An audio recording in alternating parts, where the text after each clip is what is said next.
everybody to the fifth week of the VCS.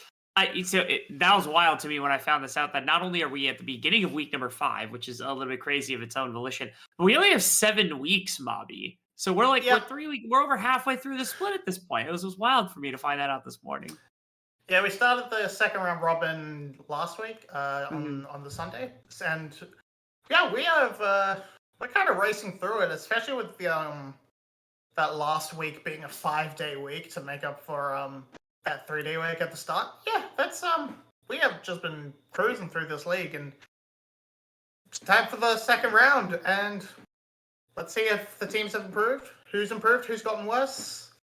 Yeah, we've got some kind of wild standings that are still really really tightly packed here in the middle. Where like you've got Team Wales sitting at 5-3, and right behind them at 3-5. So 2 games behind them currently is our seventh place team and Team Secret, which is a little bit crazy. GAM has jumped off to a really early lead. Boxy Sports currently sits in the basement, and outside of that, it feels like it's just about anybody's game to be able to take here in the long run. As a few of our teams are still waiting to get their first game in for the second half of the split, which is where we come in because we're going to be guiding you through our first day of games here. We're starting off with Flash versus GAM here at the beginning to top off the day, and then Saigon Buffalo will take on Cerberus Esports as our second series. Which, in my opinion, I think that series is going to be not only a better series, but also is a lot more exciting because it's a bit more important for the standings for both those squads.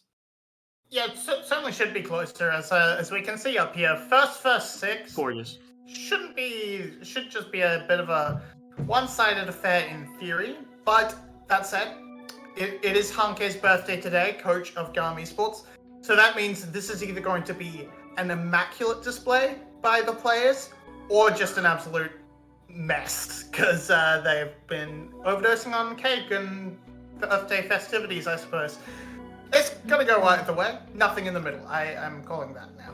Yeah, I believe you're dancing around the idea that it's possible that they got absolutely piss drunk yesterday, and that they're gonna have some problems. Although, if I had to have an imagination, some of Team Flash might have been involved in that celebration, so I would not be shocked if everybody was just a little hungover, and this was just kind of like, all right, everybody take it easy. We're playing tanks in every single lane. We're gonna have like double ADC. We're gonna wait for 35 minutes. Once everyone's come down a little bit, then we'll start our team fighting. So. Maybe that's the case. We love Hanke here. Hanke's been around for quite some time, and we're very large appreciators. But GAM has been electrifying this split. I think all of us were questioning whether or not GAM was going to be able to stay as competitive, stay at the top of the league, but they have continued to just be this dominating force. Yeah, they're 7-0 in series score, and they are the second fastest team in the league on average, only losing out in that stat to MGN Box Esports, who have lost everything very quickly. Meanwhile, Flash has been a lot slower. They've been slow to win, they've been slow to lose, and that's sort of a basis on how inconsistent their team has been. They aren't able to push their advantages they tend to get in top and bot lane quite as effectively because they just don't have as strong a mid jungle. That sort of lets them down a lot. And it means, yeah, and without a good control over your mid jungle, it's a lot harder to push these advantages and snowball them into good wins and whatnot. But when you have Yoshino in the top lane, able to pretty much turn every game into at least a 4v4, or for basically isolate that top matchup and keep the rest of the map isolated, it does also slow down teams that are beating them. It's really wild to me because, like, walking into the split for Team Flash, I don't think anybody thought that they were going to be the worst team. I think all of us thought, okay, they're probably going to be the seventh place team, and there's not going to be much to that. But the crazier part for me was that I thought that this was going to be a really clear cut, like Fook one and Jane were going to be able to put up really solid performances in the mid-jungle combination, and that the struggle is actually going to come from either Yoshino, who had been having rough splits as of late, and then like Sora and Pudding on the bottom side, was I thought going to be their really big downfall. Puddin has actually been really good. Like, Puddin's been an amazing AD. Sora has stepped up, I think, really, really big from where they had been from the last time that we had saw them. I don't think they're having an MVP split by any standard. And it's actually some downfalls from Fook 1 and a little bit, I would say, a little bit less from Jane, but more from Fook 1 that kind of has cost his team a little bit more. But they are ultimately a lot more competitive than we expected them to be. Yeah, and I think there's a little bit of play style not really fitting the meta. That is does kind of come down to Yoshino's strengths. He is he might be the best laner currently in the league. But he doesn't really get involved. As I said, he tends to isolate that top matchup, be a big threat in the side lane, and the rest of the team does whatever they do. He's one of the highest. He's got the highest damage share of top laners, but he also doesn't get involved in very many kills. So it just sort of rounds out as a case that they have all this top lane pressure, but it's been such a bot lane centric meta that it kind of goes to waste because the other team can just bring their top laner down and fight the dragon. Yeah, it's been. I don't know. I think there's Yashino has had a better split than I think I would have thought he was going to. That said, this team's still I think figuring some things out, and we're trying to figure out. Are we supposed to expect this team to be making a push for playoffs, that type of thing? And I would not be super shocked to see it happen. It would be a little shocking to see which team actually gets kicked out in favor of Flash, I think more than anything else. But given the way that they've played, they actually have a decent line to be able to do so. For GAM, what do you want to see from them on the backside of the split? Because obviously they went 7-0 in the first half. They lost only 4 games. Where do they build on? What do they actually accomplish here? I suppose you're either saying in complete diversification of strategy, which you don't necessarily need to do, but that's one thing you could do to try and make use of the back half of the split, given your massive lead, or just try and remove those 4 losses, and just make sure you can try and get as clean a sweep in the second round robin as you can. But I mean, I say be diverse. They're already one of the most diverse teams outside of, I guess, Levi, who has just been slamming Wukong and it's been working out for them. Yeah, the biggest thing I think for GAM is that when they get pushed into a situation where they're playing like very long games, like the fights are kind of more standard. Everything kind of plays out as you would expect it to in the beginning of the game against a team that plays pretty solid in the late. That's where they're having problems against Cerberus. Their loss to Cerberus to me was the most telling one of the entire split. That when Cerberus was able to set up perfectly for Artemis and they were able to kind of have a map that was in a neutral state for a while, that's when GAM began to struggle. That's when GAM kind of didn't even look like they were a competitor in the game compared to every other loss that they've taken. And so I'm curious what that looks like, whether or not they're able to kind of patch up team fighting by any standard over the course of the remainder of the split. Because, again, they don't really have many more worlds to conquer here, given just how unreal that they've been able to play over the last couple of weeks. Yeah, and on the official stream, we see the fan vote is 99% GAM favored. So that kind of tells you a little bit of how it's going, as...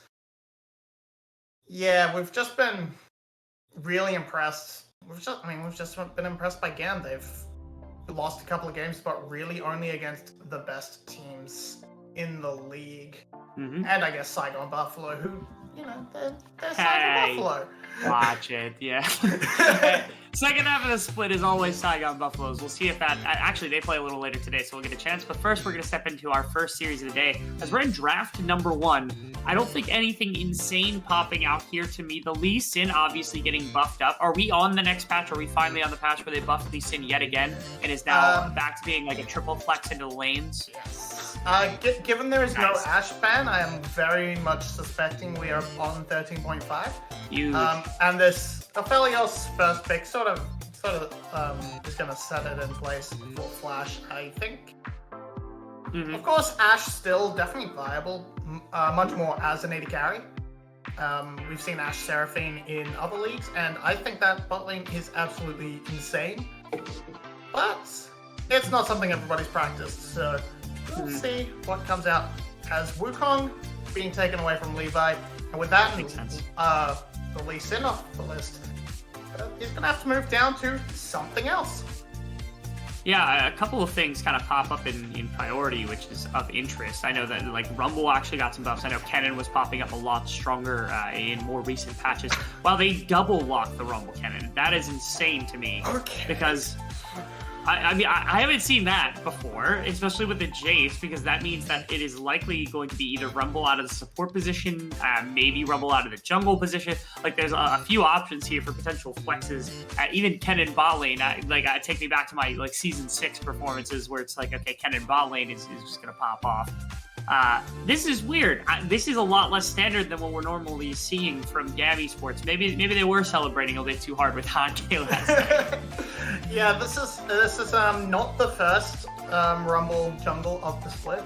Worth saying, I believe it was Drakthar that pulled that out. Yes. So this will be interesting. I'm not sure about it combined with this. The AP top laner in the Ken, though we are going to have to see where Kiaya goes with that build. If it is even Kiaya's. I never don't put it past it. Kennen has played pretty much every role except jungle in the past. No, I realize. I know Kennen's been everywhere, which is why it's interesting. I know the champion's more powerful as of this patch, but again, I didn't expect to see it this early on. Especially now, I'm really also very, very shocked that the side of Flash did not go for the Thresh as fast as possible, because Thresh now means that they've lost a pretty important tool to pair alongside the Aphelios. And now I have to wonder, okay, what is Sora going to be able to play? Because Sora is a solid Thresh player and has had some struggles on some other melees. So it's like, okay, are you going back to Enchanter? The new Yuumi is out. So, the new Yuumi, I don't know if it's, locked for this specifically. Disabled. That's lame. Yeah, it's been disabled in other regions. VCS may be a little bit more wacky with it. I would feel the Lulu seems like the obvious pickup to pair alongside Puddin, but the major. But you're top.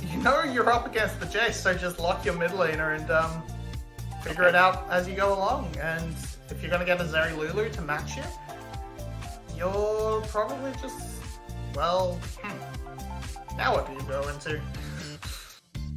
Interesting. Leona? I mean, if you're going to go melee, you could go into Leona. There's always the Nautilus angle because this is the VCS. There's always the Alistar angle. I don't think Alistar is ridiculous into Kennen because it's like, okay, you just headbutt him out of a fight instead of having to take exhaust. You could go Janna if you really wanted to. The W's useful against the Zeri. The ultimate's useful against the Kennen. The shield's useful against the Rumble. There's reasons to take a Janna here, but I'm not sure. Again, there's so many options that are kind of now off the table with two of the primary supports you put with the Aphelios just removed.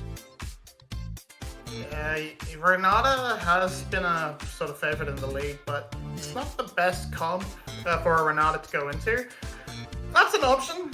That's a lot of kill threat. That is a very, very strange option. Oh, there it is. To go for pure unadulterated aggression. Okay, we're throwing the Blitzcrank down. Has it been picked? I think it's only been picked twice here in the VCS. It might have been picked 3 times, but it has not had crazy impact in the games that we've seen. And so Sora wanted to prove us a little bit wrong here, alongside the Aphelios, wanting to help punish the Zeri and the Lulu at the beginning of the game. Also, again, you catch Rumble, who gets a little bit too anti-Kennen, who's trying to look for an ultimate. You end up one-tapping him. You have some legitimate problems that could come about from the side of GAM, but I do wonder about its actual viability in this game. All right, I need to know if Sora's been watching a bit of LCK, because we have seen Lehends bust out the Everfrost Blitzcrank multiple times. Yeah, so I'm interested to see that. What we've mostly seen so far are the more typical, maybe Shirelias or Locket types, but Heaven Shroud maybe, but Blitzcrank with Everfrost. I'm holding out hope.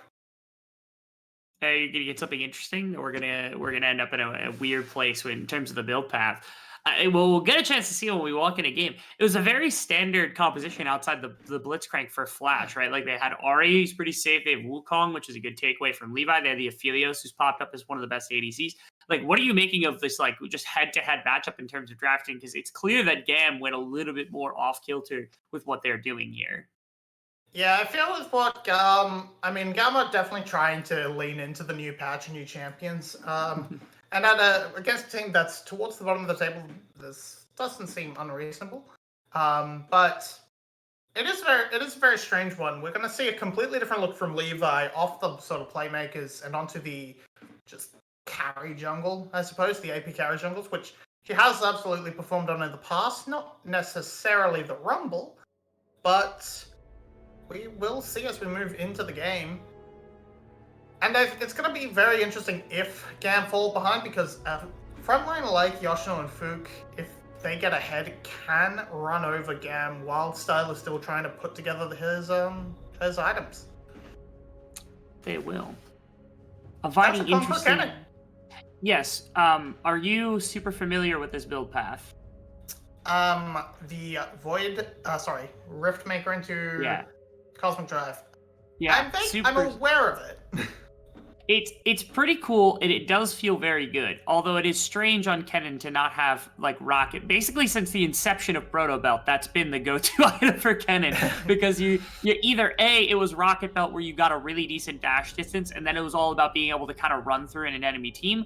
And then when it became Rocket Belt, the single target damage with your W and things like that after the stun just make it such a really, really rough situation to deal with if you're the person on the receiving end of that combo. So this is it's very different, but it is really good into tank melting, which is really cool. I've also seen little tiny adaptations, like building a bit of attack speed. Like you're not quite as crazy as like Bork or something like that, which I have seen in really, really niche kind of situations in Korea. But the other one is Nashters, to be able to pop into that. If you're really intent on only side laning and fighting against Yoshino here, I wouldn't be shocked to see that come out with the Rift Maker as well, just to make sure that the Scion cannot sandbag the lane, which again, that's a modern adaptation. GAM is not just sitting on their hands here. I like that they're showing off a bit of this. They know the front half of their split went really well, so they're testing some things. Yeah, I will say for those, it will be with that build, it is a lot less effective in the sort of big team fight burst until that Cosmic Drive. So on that Void Rift Maker, it's not going to be doing a hell of a lot of damage in the AoE, but yeah, it does increase your side laning potential by a decent amount. So going up against Yoshino, who has gone for the comment to just sort of try and put as much pressure down as he can in this obviously losing matchup, will be fun to keep an eye on as the game progresses. Meanwhile, the jungler's just going to keep farming it out. Levi should get a small tempo lead based on what jungler he's playing. But as it is, full control on the bot side, it should just result in a split map, and not much to do about anything. Not really. Really funny also, I think it's worth bringing up, at least for a touch of information. Oh, we actually have a topside dive here where Kiaya underneath the top tower alongside Levi. They're just going to leave. That was a lot of damage. Okay, I knew the kill was going to come through. I almost expected one more tower shot. I thought Kiaya would have to flash out, and then the last one would get taken by Levi right there. But they ended up killing him before that even came through.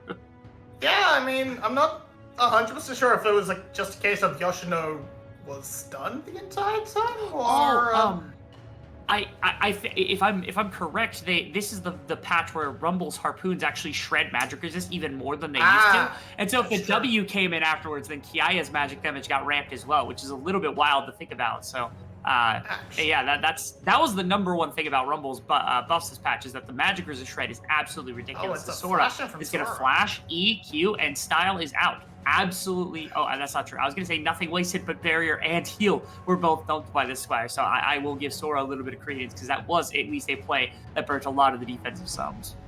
Yeah, and if this can actually crash, they just need the one auto to get that first plate. And the whiff has kind of betrayed them there. But yeah, I was sort of, especially in draft, wanting to question the sort of double AP topside. But yeah, if Levi's got that inbuilt Void Staff, essentially, that applies to everyone on the enemy team, on your team, just gives Kiaya that extra bonus damage, and away you go. So Levi putting this Rumble to good use, and Yoshino didn't have to blow anything, so should be a little bit safer in the repeat, or if it comes up to that. And Kiaya is himself a bit more vulnerable. So, an opportunity to clap back from Fukuan if he so desires to make it up there. Yeah, funny enough, also, I was going to talk about this just before. Do you remember, was it like season 9 MSI where it was like Rumble and Morgana had become just out of nowhere, like the preference in the jungle? They were just like, let's buff a bunch of random junglers and see how it sticks, right? Or was that season 10, season 10? Season 10, yeah. I think, yeah. Yeah, that was season 10. And one of the biggest complaints about Rumble in the jungle then was that people couldn't hit ultimates, which was fair. Like, it even prompted Freak to throw that stat up about, like, oh, yeah, it's just, like, not that good in the jungle or something like that. People got, fishes. I'm more talking about whether or not Levi is going to be able to hit ultimates as Kiaya. Just going to hold... like, what does he do? Like, Yashira's just getting walked at under his tower for absolutely nothing and taking so much damage. Yeah, very little, especially now that Kiaya has his ultimate in hand and can stun you up forever. A little bit lucky, a little bit unlucky. Couldn't get any damage down to Kiaya because that was very nearly a kill back. But have you seen anybody in like the last like 5 years rush like the Negatron cloak? I don't think I've seen a full Negatron rush like ever. Maybe ever in a competitive game. This is, which is completely understandable. Don't get me wrong. I don't think Yashina's doing the wrong thing because he's getting bullied by 2 AP champions. But goodness, I like literally like looking at this item just feels, it's like got uncanny valley vibes to me right now. Okay, Jake's gonna try and make something happen. Oh, that is a nice hook as the flash has to come through to make sure that Zin doesn't go down as Levi's here on the defense. But Sora's making decent use of the Blitzcrank here on bottom side at least. Yeah, he can't quite get the convert, but it's yeah, the pressure's coming down up from Jane and with Sora trying to win out this bot lane. Mm-hmm. You're losing top side, but you are definitely trying to make up for it in the bot side. You've got a good CS lead. Your cull is going to come online before style, for whatever that's worth. And okay, Fook is in the right position to full splash. Yeah, very well played. Although he's stepping right back into the Rumble, who just devastates Fook's health bar. As usually you'd be like, okay, the Wukong can win this 1v1, right? And then Levi just like, oh, nope, I'm Flash, I'm safe, and now nobody can hit me, and now it's time for me to turn with a harpoon. And I don't know that Fook was ready for that damage. It seems like this change has actually made it a lot easier to turn like that, as the Rumble just is a lot more menacing than the pure 1-to-1, which is... I don't know if that's a good thing or a bad thing. Maybe for people playing against it, it's going to be a very bad thing. But you can see Levi's taking it to full advantage. Yeah, it's just sort of... He's already realized, well, I'm kind of have a free top lane kill at the moment whenever Kiaya's ultimate is up. So I'm going to build this Dark Seal, and I'm going to keep sitting in the top side. I'm going to end up picking up Rift Herald right now. Flash would be a bit... a miss to try and fight this, I would say, but Puddin is here. Okay, they kind of play, although they're just jumping on Yashino. Yashino's gonna die immediately. That's Kiaya's ultimate to stop Fook 1 from doing anything. Now they just have to stop. Okay, that is at least one back for Yashino, as there was an attempted flash E from Kadi to make sure that they couldn't grab it. So no Rift Herald does end up going over, and it is a shutdown. The Scion's gonna be able to grab a little bit of gold, but it's still 2 kills over to the side of GAM. And as I pointed out, the Dark Seal loses all its stacks. So that sort of prime target selection coming out from the side of Team Flash after they end up sort of going down, but not quite able to save Levi's life. If he had, it probably would have turned into a Herald, but now we're just gonna go back and repeat this, but this time our Style has joined the party. Also, Rumble's ultimate's back, so they do have a bit more in that regard. Both, you have Jace and you have Scion on the other side of the map as well. Although I don't think GAM really cares to flip this, so they're not going to worry about it. They're just going to sit here. They're going to make sure it's in an okay place. And now, I mean, if they keep this lane set up right here and right now, it's going to be Kadi up against Scion, which means that you've got now a free lane for the Jace. We've seen this one picked specifically, and the Jace do fine in this lane because there's not much that Scion's going to be able to do, especially since he's dumped into Merc Treads and Negatron Cloak. Bobby, GAM's playing a really, really cool game now. Yeah, they've done the old switch around, and something I always try and say is make sure your side laners have differing damage. Unless you're going for an Elise strategy where it's just we are snowballing. Because this way Yoshino can build for one side laner and then the other one comes along and takes out all his health for free because there's no resistances. And similarly for Jane currently hasn't got anything. resistance-wise, just a ruby crystal, so that's a bit moot there. But all in all, it's a nice attempt of a move, but Flash has rotated themselves back into a spot to contest this next dragon. All right. I mean, yeah, it's Team Flash playing very, very good towards objectives, which is perhaps the one thing that we can really talk about, as well as on this bottom side. There's going to be a Rift Herald drop to try to get some plate gold. Sora's here too, alongside Fook 1. Maybe to try to pull. They're not going to be able to find anything here. Yeah, it's not going to happen. Now Levi's here on the defense as well. You still have the Rumble ultimate to be able to work with. You got TP from Kiaya. You have some really menacing tools here to work with for GAM if they want to contest this fight. Team Flash kind of, again, swarms around this dragon. 4 members on both teams here, ready and raring to go. Yeah, we're also seeing, despite everything, Fook is keeping up with. Hold that.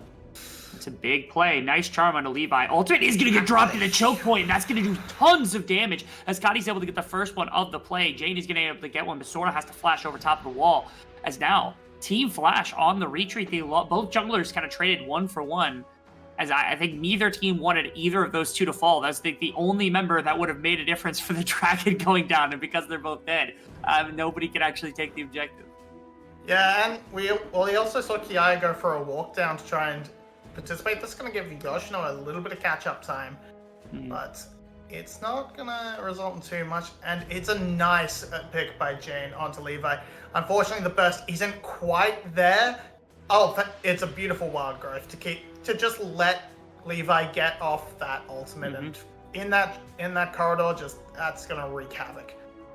Yeah, Xin did really well. I think if Kiaya showed up or was able to find some kind of flank angle on the backside of that fight, you end up getting into those 3 members. It is probably lights out in this game for GAM on the spot. Where they walk away with the dragon, they probably walk away with 4K gold advantage. They're able to push bot. They're able to push mid. Like, there's so much they get from just that one play. But thankfully, Team Flash able to not lose anything insane. They are down a couple ultimates here that will make it difficult to fight this. They have no Cyclone, they have no Ari ultimate, they've got no Philios ultimate. And still, they're able to shove back all of GAM, even with the Equalizer available for Levi. Will they fight it or not? You've kind of got this play on the backside. Styles here on a flank, as that's going to be Fook 1 getting shoved off of the dragon to the best of their abilities. We'll see. That is going to be a grab of the dragon here. Harpoons come out after the flash. That's going to be Levi trying to drop some additional damage. On the top side here, I think it is going to be Sora going down to Kadi, but nothing else to speak of. Style still wants more smoke right here, right now. Fook 1 goes over top of the wall. Style flashes for it. He's going to get the Zid ultimate. He's going to try to get it. He does end up getting one, put in trades back immediately. And now Levi gets stuck up with the charm. And Team Flash walks away with a big fight win after a loss of a play. Ends up not being a great gold shift, but they do get at least something for their trouble. So definitely the mess option as we come out of this one. Not the immaculate play for Hanke as a birthday present, but over-forcing, over-chasing into the jungle as, well, Kiaya is going to get some top plates as Yoshino. Really nice ultimate, just really nice driving up through the rift, up through the jungle to get there, but yeah, bit out of position with where Style was. Okay, Cardi. Okay. Red, white. And right into the replay as we're going to get a chance to see this. Is this... Okay, wait, we actually had a picture-in-picture. I'm gonna cast it. Okay, we jump out. We jump out of the replay this time. Thank you. Sora, actually really, really good coverage of Pudding. I think Pudding was in some real trouble there, thinking that he had the ability to beat down Kadi when Kadi had a lethality item completed, but not going to be the case. Support comes back and is able to save the day. Yep, yeah, the red-white wasn't quite enough for Pudding to cut through Kadi. He did have that health lead, but if that extended in the 1v1, he was probably going to lose that. Mobby, he won though. Kadi's dead. Yeah, because results he had based a robot. Results based analysis. Yeah, I mean, we all know robot equals victory. We love the robot. Now Kiara's gonna get that top tower. That's pretty much traded off the map. It's a win for Team Flash as they, I believe, got the first brick. And now just second Rift Herald on the board. GAM is in position to pick that up when it spawns. Though, actually, given reset timers, it may just be Flash in control of that one again too, as That's a very fed Kiaya, but it's also a very fed Aphelios. Yeah, I was actually, I'm really happy they put up the gold because I was about to ask about this because I'm like, I don't think anybody has a massive separation. I was a little wrong about that because Kadi actually has a really good advantage over top of Jane. But from what I had seen, like picking up a couple of kills on the bottom side, still being able to farm versus Kiaya, who's basically gotten everything here, is going to be an absolute beast in the side lane and inside the team fights. Notably, there isn't anything like super side lane focus. Is going to be Void Staff second. So alongside the pen from this Rumble, there's a lot of burst potential that could come down onto anybody, especially with the lack of magic resist on basically any other member. Screen pretty choppy for you too. I just want to make sure this is internet. It is. Okay, it's good. choppy for me. All right. Yeah, I almost feel the voice staff kind of is a side lane item, given how much magic resist has been indexed into by Yoshino. But as it is, it should help a lot to cut through some of the to put some more damage down into the team fights as well. But it does delay that sort of cosmic drive that we were sort of expecting to come on out, and yeah, well, it should mean that side lane pressure. It's gonna be a little bit harder for Kiaya to just sit in side lanes and keep that pressure going, as mid lane seems to bot lane is belonging to Jane. Kadi not really wanting to push that out, but now with Rift Herald in hand, they should be able to break this mid lane tower and open up a lot of opportunities to set up flanks and deep dives, etc. By no standard, though, is GAM just kind of demolishing this game, which I can really appreciate here for Flash, because it would have been super easy for Flash to just fall behind. This has been a mark of them basically all split. Again, they walked in with Jane and Pudding and Fook1, which are all players that have had really good competitive experience in the past. Yashino, obviously, a leader. Sora's only the only one who's like a technically... what I'll call a true rookie, because I think some of these players have actually are technically rookies, but you say that, but Sora, I just want to. He also played. Sora is Arte. He has. I know he's got split. Yeah, he's had basically an entire split as well.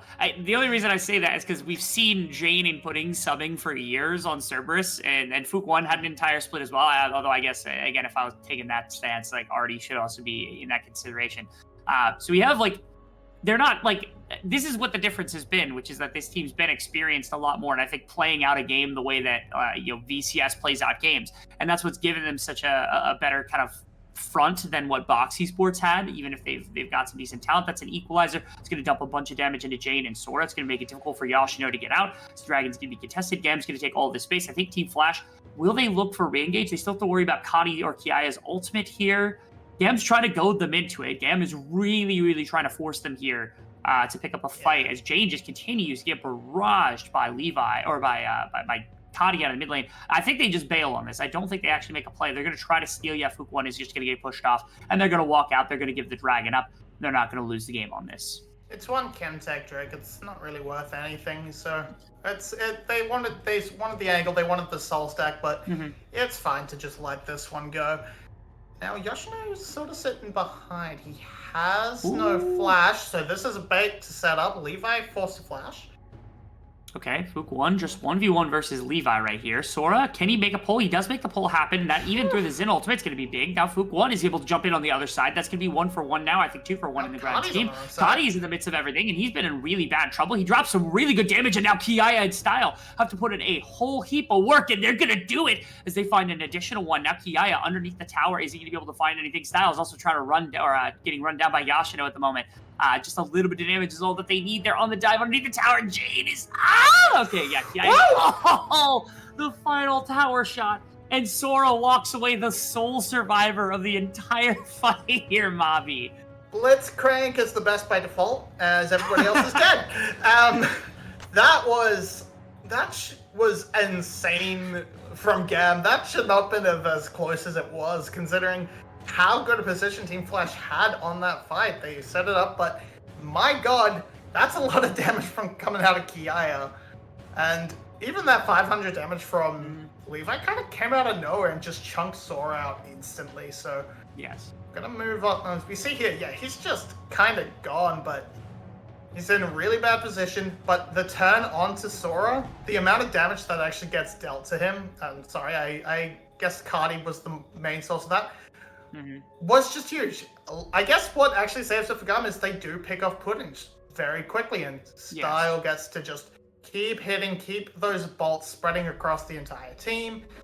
And then Jane plays this around the tower very well, blocking some of the damage from Zeri auto attacks, good charms. And with Kiaya tanking, he just has to tank a little too long. And it's a trade.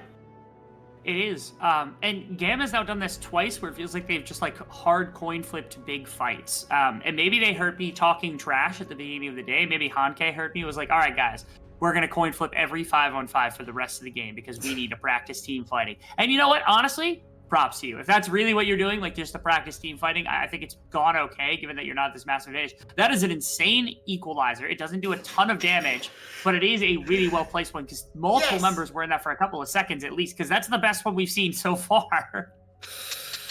Yeah, the equalizers haven't been great from Levi, but what I'm actually excited about is Sora has decided to be Lehens. He's gone for that Everfrost, and that will mean, the burst potential that comes out from a hook that does land will be huge, and you only really need that one hook as the game progresses to make everything come together.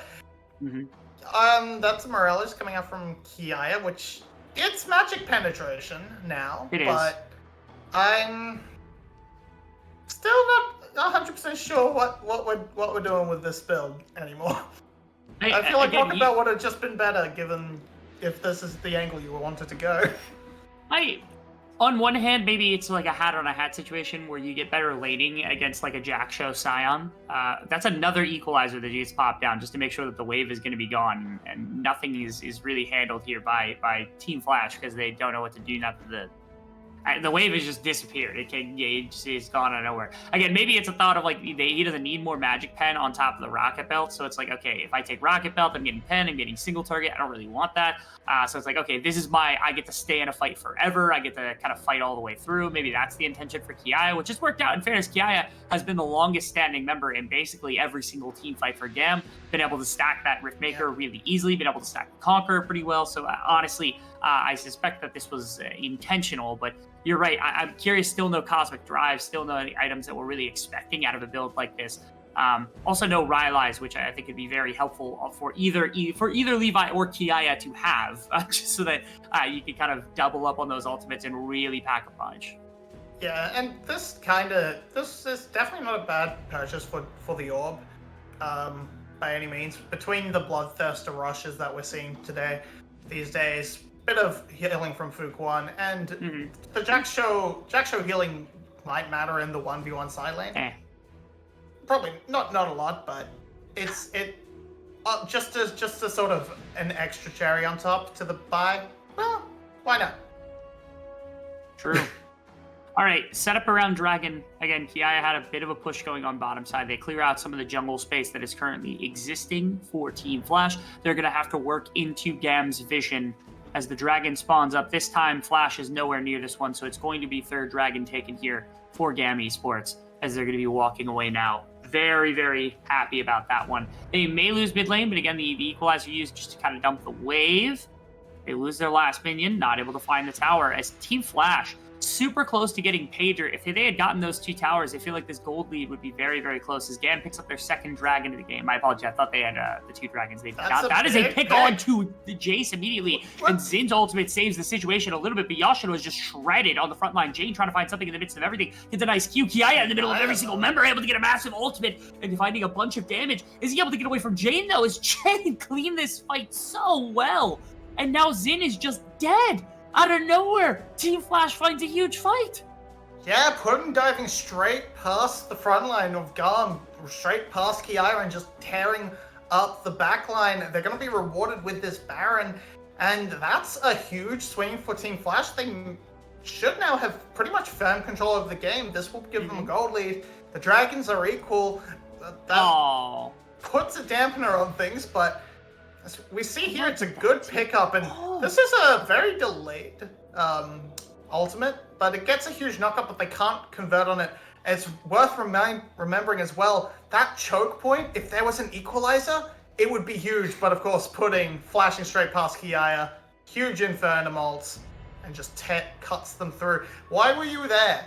put in? How were you there? Wait, That's a great question. Who's to say? was put in there? We looked at sure. that. We looked at the cluster in the mid lane, but in the base, but there should not have been a put in there. What I happened? have no idea. I'm not sure. You know what? I don't really know if we're going to get a replay here because we're right on to Baron here for GAM. They've got 4 members. Coddy's going to have to rejoin. No TP either. So this is a 4v4 at the moment. No ADC for no top laner. So that's an equalizer. It's going to be another garbage equalizer. Our junglers got to figure out this champion, man. Like, this has been so terrible, Mobby. I don't understand. Our junglers just don't know how to press the ability. Guys, just turn off Swiftcast. It makes it easier. Please turn it down. Okay, now 2,500 health. Fook 1 in the back of the pit. That's going to be an ult from Yasuno, basically point blank. Ki pops the ultimate to be able to deny it. That's a steal from Fook 1. He's going to go down in the back of the pit. Now Jane going to get jumped on by Coddy, who is able to re-enter the fight at the last possible minute. Let's see a little bit more on the other side. That's going to be a chase down Sora, as it's only Puddin and Yashino with the Baron buff. A 1 fight from GAM, but Flash have wrestled this game back, Bobby. They've kept it damn close. It's losing the fight does hurt, but keeping the buff on Yoshino and on Puddin does mean you can play the 2 lanes. And yeah, Puddin just gets jumped on by a Jace. A little bit rough, but now he's back to his side laning. Seems to have won up against Ki this time around. Mm-hmm. So he has not been deterred. And of course, with the Sparrow buff, wants to try and find a wave and crash it in and gets the gold rolling. Style now completing the quick blade, so will be a little bit more mobile, more active in the fight. The turret's going to quickly take this down. And the gold is starting to move for Team Flash. They're still down on the Baron power players. We see this attempt, and Fook does land it. I like this wraparound from Cardi, sort of baited in, trying to bait Jane towards him, and then with the ultimate coming up huge from Cardi, from Sin rather, giving you the big Cardi. That sort of split the fight, made them a little bit confused. Of course, no Puddin in the area, and Yoshino's ult kind of taking him out of the fight as he runs straight past. Means that GAM clean up the fight pretty well. Some menacing items have been completed on both sides. As Infinity Edge is done, like you had said, Navori has been done, Serelda's is done for Coddy. Is a really defensive build from Jane, but I think the Horizon is actually going to help pick up a bit of that damage, because Jane has done really well utilizing the charm for picks over the course of the game. That's really the main intent of that, as well as the Everfrost from Blitzcrank now completed as well, which means somebody getting picked is very, very simple to bring them down. Puddin, all they have to do is throw a couple autos in, and it feels like Puddin is going to be able to rip through anybody on GAM Esports. As GAM, again, to me, they're the ones that have been more or less floundering in this game. I know they're not down in gold by any standard, but for a team in first place right now, taking on the team that currently sits in, I think, 5th or 6th, this is not how you would want this game to go. They are going to call the bluff of Team Flash and just say, okay, you want to fight us? Let's fight. Let's just run up mid lane. And honestly, I would not blame them if they kept going. That is a little bit of a blunder from a relatively young squad who just got their bluff called, and they did not have a response whatsoever. Now they have to fight in 2 directions here. So that's going to be an engagement coming in from the side. I'm not going to hag anybody but Levi. Over top of the wall, Sora have to flash. Can't hit a hook either. That's Ki who gets stuck on the right side of the fight. Everybody else can't really re-enter as Fook 1, getting run down by everybody else. They're going to lose their jungler. Now, over top the wall, there goes Style, who does end up going down. Into the choke point goes the rest of this team. Zin gets pulled and is going to go down as well. So it's a 2-for-1 for Flash. As both kills go in to put in the Dragon available, should be another big win for Flash. They lose their inhibitor, but I don't think they care. At this point in the game, they've got more than enough wave clear to deal with this. Yeah, they pick that up. They may not go straight for the Dragon. Okay, now they will. Yeah, and just such a close fight, and I want to say huge props to Fook and Sora for just sort of splitting up. Because you can't, if you stick together, the way out for GAM is easy. They just jump on the 2 and kill them. But now the fight gets completely split up, putting Style gets out of position trying to chase on Sora. Fook gets manages to drag a few out with him, and in the end, a good hook does bring it to an actual win for the side of Flash. But yeah, it was a really nice fight set up from the side of Team Flash, and they made it hard for GAM to really work their composition together. And I sort of missed it in the middle of everything, but I'll put a bit of blame on the style because for the first time, I actually have to say that I think Levi's ultimate was really good. It cut off 4 members from being able to walk in and do anything because you would have been walking right through a whole equalizer worth of damage. You saw it stalled Yoshino, it stalled Jade, it stalled Puddin from being able to really enter the fight and do anything. So I thought it was actually a perfectly used ultimate. Kiaya gets picked. He's going to press the E, going to try to get out of bad situation. Throws the ultimate. That actually does a ridiculous amount of damage. Almost kills Fook1, nearly kills Sora in the process. It was a bit of a trade. His bottom lane, the bear or the tower got taken by Kadi there. But a big pick, another value of the Blitzcrank here in the later stage of the game. Yeah, Rift Maker value coming in huge. They're able to keep Kiaya alive a lot longer than I was expecting. The bounce house meant that he still went down, didn't really want to try and use the flash to get away. But yeah, he almost takes down both Fook and Sora. These are not terribly tanky. More of them are more here. So that's the word. That's the one that saves Fook in the end. Now, just gonna keep. There's 3 control wards in this one spot. You want the 30 gold. You want the gold. Okay, that's cheating. Style can just hit all of them at once. Style hit all of them at once just collects like a free 150 gold from the side for the fishing of Sora. I seem to remember that being a maximized, like an optimized run it down tactic because you used to take Nunu with Ghost Flash and fill your inventory with wards so they could just kill wards underneath their tower for free and give additional gold on top of killing you. So I don't know, Sora employing some old school tactics right there. Yes, well, he doesn't have the Ghost nor the Cleanse, so we can't quite determine what he's up to. Plus he's landed some good hooks, and now he's going to look for another one. Kadi not on a ward thanks to the 3 control wards. That little tri-section of the jungle, very rewarded. But now Flash looking to control the river, try and make GAM chase them into the fog of war towards the Baron. One big thing is that slowly Kadi's damage has ramped up over the game. Now on 4 items with the Soreldas is really chipping away. Put in a Jane, especially Jane has been on the receiving end of some really nasty shock blast. You saw that one to cut down a third of the health bar. Now, Sora, Hex Flash over the wall, thought there was going to be some attempt, but wasn't able to find anybody importantly. Notably, Guardian Angel is done now. Rabadon's is almost done for Jane. I think it's actually in Team Flash's best interest to try to stall this fight just a little bit longer so that they can pick up a few of their really kind of pivotal items. The only breakpoint that's still remaining here for GAM is that maybe you get the last Whisper item for Style. But a lot of Zeri's damage is magic, so I don't think they care too much about trading that off if they can get Jane onto Rabadon's. It would be a lot bigger of a pick tool. It's a question of whether they can slow things down. And if you get Pudding to complete his Zeal item, he will be full build. That too. That will be a pretty significant advantage over what Style has, being a full Guardian, essentially a full Guardian Angel up. And as it is, the poke is pretty menacing between the shurikens, between the shock blast. Jane going in, looking for it. Ooh. Can't quite find it. Remarkable amounts of damage. That's a pick directly into everybody. It goes the Wukong, and that's going to be a ton back and forth. Ridiculous amount of damage traded off between the 2 teams as there's 3 members of GAM that are knocked down, but they're so low right now that it's difficult putting able to pick one up in exchange for that shock blast coming through from Kadi to pick up another one. Honestly, I think the damage traded between the 2 teams was equal, but 3 members ended up going down on Team Flash because they were able to target fire so much better. Finally, GAM gets an amazing fight that gets them into a great winning situation. They still have Levi up, have to be a bit careful with the Baron, but they've got all of their members headed back. He is Pudding. He can do a lot, but now that Kiaya is back here, I don't know if this is doable. Get in there, just wait. Go get him. Okay, Puddin does not have super great gun setup for this in general. He's going to be able to pick off Zin. I know he's not going to be able to pick off Zin. I think Levi is, however, dead to rights.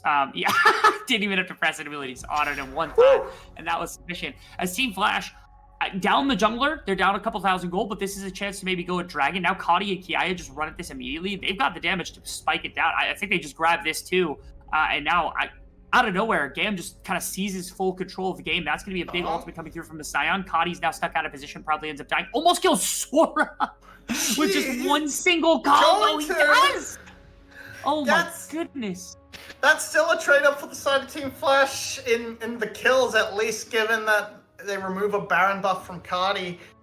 That is... Whew, okay. Puddin is huge right now. He is doing so much damage. And with those reaches, GAM are trying to feel on the pressure and trying their best to put it to work. Style does not have Baron, Zin does.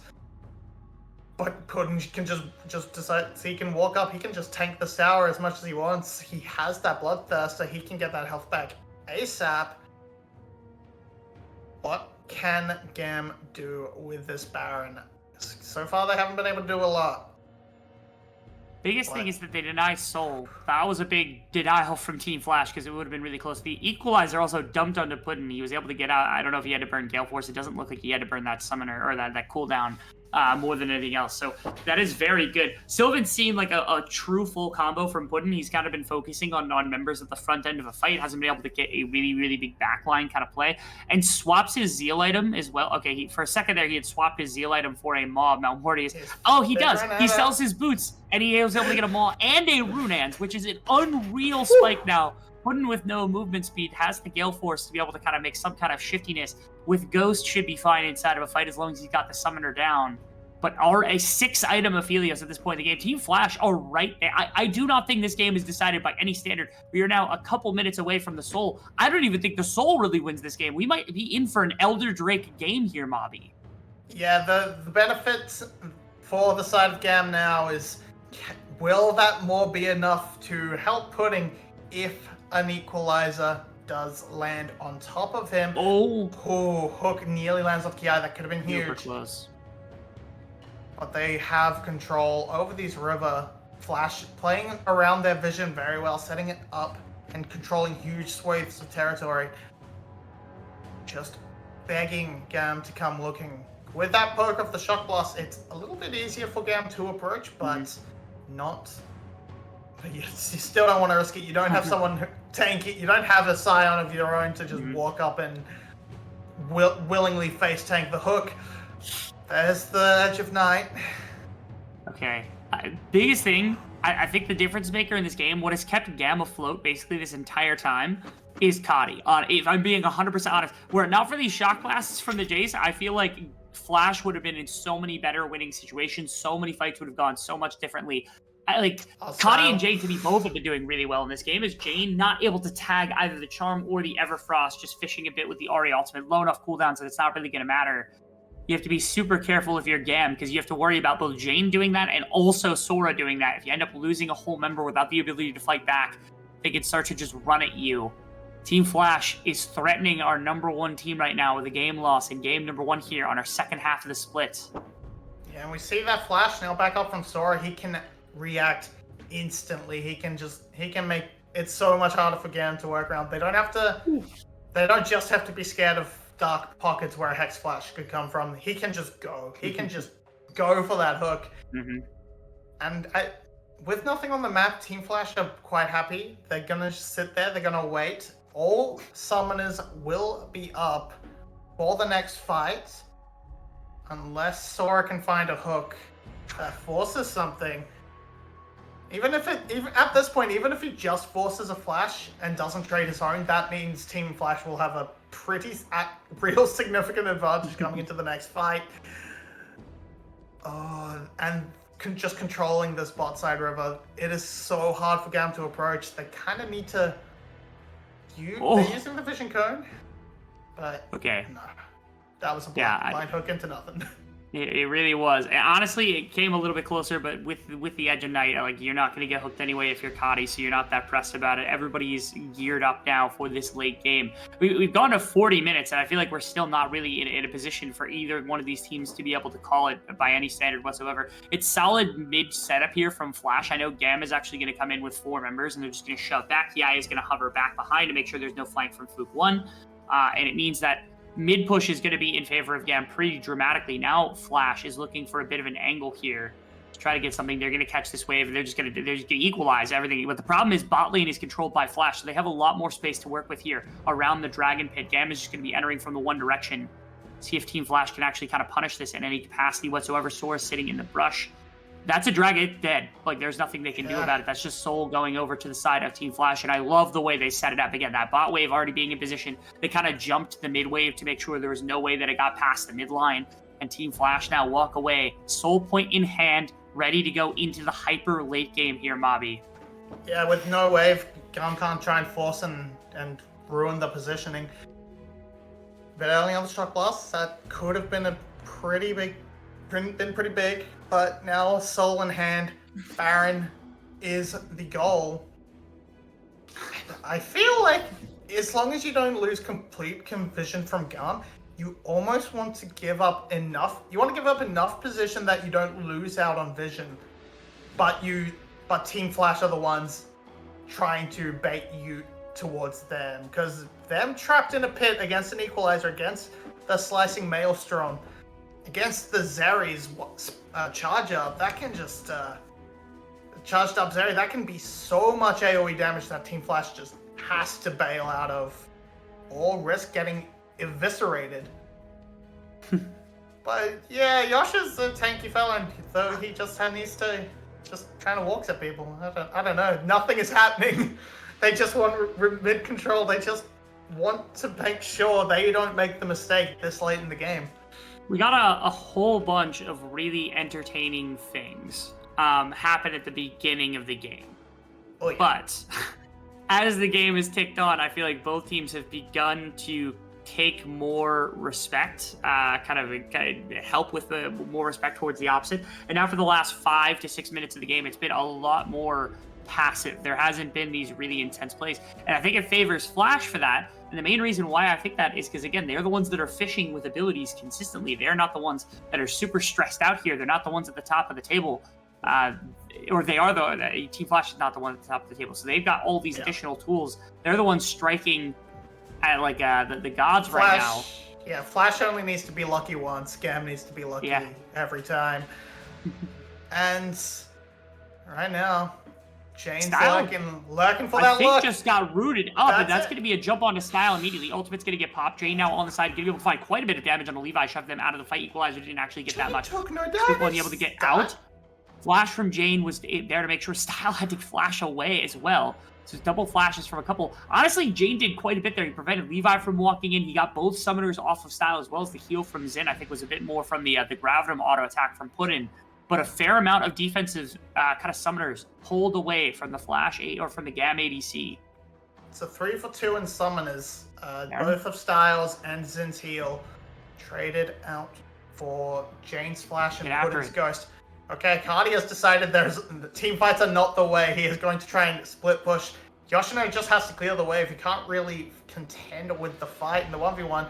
Gotta push harder. Ultimates are available. Look, you jump immediately into one. That's a solid equalizer to be able to split this fight relatively well. Now Puddin actually drops Moonlight Vigil, doesn't end up getting anything. His Style went down and no longer has the Guardian Angel. Gonna get brought down by Puddin, who's gonna fight on the other side of the fight. And Puddin is just wrecking everybody right now. Zin has to flash away. Now Kiaya, the only one left here to try to get anything done. Doesn't have the ultimate, doesn't have the flash, is just going to lose as Team Flash have weathered the storm. They get a massive fight win and a Baron buff to boot. As yes, there is that push on bottom side from Kadi, but they have more than enough control to take advantage of this map. And with Elder Dragon spawning in 2 minutes, they have everything they need to upset the #1 seed here in game #1. Kadi couldn't even get that tower. He just couldn't get past the brick wall of Yoshino. And here, it's just a good hook onto Style. Means that whatever GAM wanted to do, their setup just fell apart. Kiaya tries to trade back onto Fook and Jane, but there's so much magic resist actually on top of Jane that it doesn't really do all that much. They get Fook into Guardian Angel, but that's fine. Puddin is full health. Puddin is untouched, and it's a 2 for nothing. Yeah, it feels like the rest of the members of this Flash team do not matter as much. Yoshino's got CC. Fook for one can jump in and Cyclone and do a little bit of damage. Jane has the Charm and the Everfrost. Sora's got the Pole and the Everfrost. We are just setting up Puddin carry. Feels like an old school Cerberus composition, which is funny because these were the puppies, so they're kind of used to that strategy. You can see the damage in the team fight more or less echoes that. Not to say that, again, there are people doing really incredible things in other positions here, but honestly, Flash have done an amazing job setting up this late game team fight. We talked about that being the massive problem that GAM has had through most of the season. And now they're paying that tax very heavily right now. They're going to get their inhibitor on the bottom side just buried through. And what are they supposed to do about this? This is a perfect gun setup now. As Sora forces out a flash, that's going to be another bit of fishing done by Jane. They just lose a Nexus Tower for nothing but a push. Puddin is the team Flash playing so far back. More action, trying to find something. They have a 5v4 right now underneath the base. Fook one's going to go down. Levi has to go zone. He's underneath the tower. Puddin does get knocked up here for a second, but he heals way too much with that Severum. And that means that they have no damage under Puddin. He is still well above full health, 3,500 at the moment for the Aphelios. What are you to do? How are you supposed to get onto this guy and actually do any damage to him? Cardi needs both Mortal Reminder. They need both Mortal Reminder, and Cardi needs to buy Serpent's Fang, because that's the only way you're dealing with these shields. Truly. He has a whole second health bar. Okay. That Ultra Shock Laser doesn't even break it. Cardi's gonna look for poke on the way out, but Yoshino can just eat it. Jane can dash around like an Arya, I suppose. And full control over this Elder Drake. They don't have a jungler, but I guess neither does GAM, so you gotta be really to push GAM to a fight. You gotta be super careful, because again, they're gonna get poked. There's still always the possibility of big play. That is a big jump in. Sora's gonna go down. Now Puddin getting jumped on by Kadi in the backline. Isn't quite gonna be able to drop him, but Kiaya goes diving as well. And they're not gonna be able to get him. That's the Guardian Angel pop now. Jane goes the opposite direction. Not gonna be there to help his ADC. He's gonna get brought down. That's Kadi and Kiaya. Now Yoshino, the only one remaining in the fight. Jane just kind of skirting along the outskirts. And GAM pulls a fight out of nowhere. Fook one is back. Can he do anything? He's gonna be able to grab Kiaya up with that Cyclone. I don't think he wants to go jumping back in. Fook, what are you doing? He pops the Cyclone. He's going to be able to get the Guardian Angel, but that's about it. Now, Jane, the only one remaining to try to deny the Elder Dragon from GAM. He's looking for it, but Levi has just decided to push on mid lane. He's going to get Zin. Okay. Flash Charm, able to get the support here. That is an interesting decision coming through from Jane, who gets the ultimate back up. He's going to be able to escape with that Blast Cone and walk out. It's only 3 members that are going to be picking up the Elder Dragon here, but it is another swap. We're on a seesaw in hell, Mobby. I don't get it. What did we do to deserve this? Kiadi's going to try and defend the base from the Winions. They only have the one Nexus Tower, of course, but with that Elder Drake, those will melt easily. And GAM can't keep getting away with this. They found the angle. Style, I thought he just lost the game right here, but Cardi is able to execute Sora. This Blitzcrank is not tanky, and they just ignore Yoshino and dive straight onto Puddin. And from there, it's pretty much it. They get Puddin, they get Yoshino. Jane's kind of left alone. It's a good play from Fook to deny Kiaya, because he was just going to teleport and come back. But he finds the kill. I don't think he registers Cardi has that Guardian Angel, but he was getting jumped on anyway. Does the best he can. And then, I think they were going to just try and push down the mid lane, and then they realized Jane's actually a pretty decent threat with how Zin just gets executed. What I'm lost about there is, like, at the beginning of that play, again, it's some of that, like, youngster kind of mentality of, like, Jane had backed, because I'm certain what happened with Jane's mind was they were just like, oh yeah, Fook one's not up, Levi's not up, we're not flipping a dragon, right? And then they get a fight instilled upon 3 members that should have never been there. If Jane is there to start with, maybe that fight looks differently. Maybe the pick on the style is just defeating. But because they had a numbers disadvantage, it meant that Kadi and Kiaya could do as they please right there.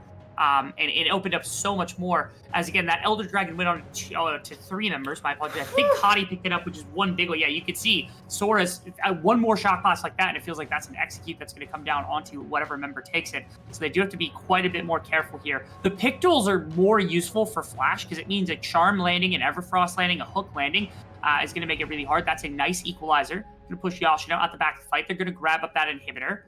Moonlight Vigil popped as well. Doesn't get too much effect, as Jane is just getting dropped down right now as well. It's very, very difficult. But GAM, respecting Team Flash's team fight, is going to back up and is just going to take their inhibitor and walk away. 2 inhibitors in bottom mid. This should let them set up the dragon the Baron very well. They still have 30 seconds left, so Team Flash won't have to contend with that buff around the objective realistically. But they have the pressure in the lanes. GAM just needs to draw Yoshino to them, and then not actually get hit by a pick tool. until someone has to go back. It is unreal just how long this game has gone. Are we at the longest game this split? I'm almost certain we have not had a 50-minute game this split. Certain. Now we've blown that number out of the water at this point, as this has just been a back and forth endeavor between Team Flash and GAM, and it feels like it's going to come down to a single team fight. Pick tools abound as well. I would not be shocked if this game ended up at 60 minutes either. Like if junglers die around the next Elder Dragon and they have to stall that fight just a bit longer than you would expect it to, I would not be completely shocked to see none of the pick tools really landing, but no team fight able to be instilled from GAM. So keep track of items at this point. We're on 4-item tank Scion, which is unreal. Like he's going to be an absolute beast. We're on 3-item supports. 3-item supports is crazy, especially because our jungler right now, Fuke1 is only on 3.5 items, just has not been farming at all in the back half of this game. That's a little bit crazy. That Aphelios, baby, green-white, the perfect setup from over top of the wall is able to just grab up that Baron, and that's going to stall for time. There's nothing that GAM is going to be able to do about that. I don't know how much pushing they're going to be able to do. I doubt they're going to want to head too far past the midline of the map, but at minimum, that's going to buy their inhibitors back and wait for the next Elder Dragon. I'm going to add an extra 1 year to Aphelios' development after seeing that. 201 years. 201 God years. Damn. That setup is insane. We have now gotten to the point where Style has sold the boots. He has a Guardian Angel and the Bloodthirster now. Just that little bit extra damage compared to that little bit extra safety for Pudding. We're on 6-item Jace too. He sold his for the Serpent's Fang, which is just insane. Thank you, Cardi. Insane. What does Jane buy if Jane ends up selling an item too? Do you go for a Void Staff or something just for some additional damage? Like, what do you Cosmic Drive for the movement speed? Cosmic Drive would be disgusting for Jane. The W and the Q's landing, which gives so much agency to be able to run in with Everfrost. I wonder if we also get a tech swap. I feel like the Everfrost on the Ahri has just not been that available. I wonder if Jane would consider swapping to like Ludens or something if the time came, just so you could, if you hit a charm, basically somebody's executed on the spot. But there is so much magic resist that GAM is... Actually, they really haven't bought too much magic resist, especially not Style, so maybe that is a play, but we'll see. We're in territory we don't get to very often, Mapu. It's not often you get to 50 minutes into a game. We're not playing from like season 8 in Korea or something like that, where we had like 80 minutes games 100 times or anything like that. We have four. We have four. Everyone on GAM is full build, with 2 going above and beyond. Supports don't count. We don't count them in builds. There is still gold left for Yoshino and Fuke to collect. They are trying. I like that Flash are trying to donate the gold to them. Some magic to take up the super minions from Jane, because that extra damage against the minions, the magic damage. But now we go again. Cardi! Okay.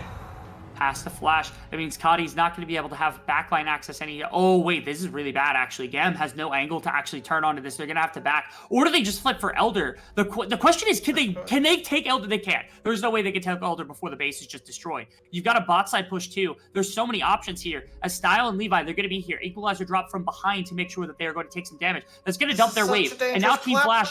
They're stuck between a rock and a hard place. They have to run into Levi's Style or they have to walk out. Now that's Style who's going to be able to find something. Levi going to get jumped on, going to die immediately as it's Fuke1 dumping the Cyclone. That's the jungler down. If they can get Fuke1 out, they actually have a really good angle on the Dragon here. As Jane finds Kiaya in the midst of everything. And now it is just Style left to do damage. But I don't think he's got the speed. The pull-in is going to get him. Sora is able to find a big pick here. And Pudding is going to be able to walk through everybody. That's the fight! Team Flash is going to take game number 1, Bobby. 54 minutes in. And what a setup from the pick tools of Team Flash.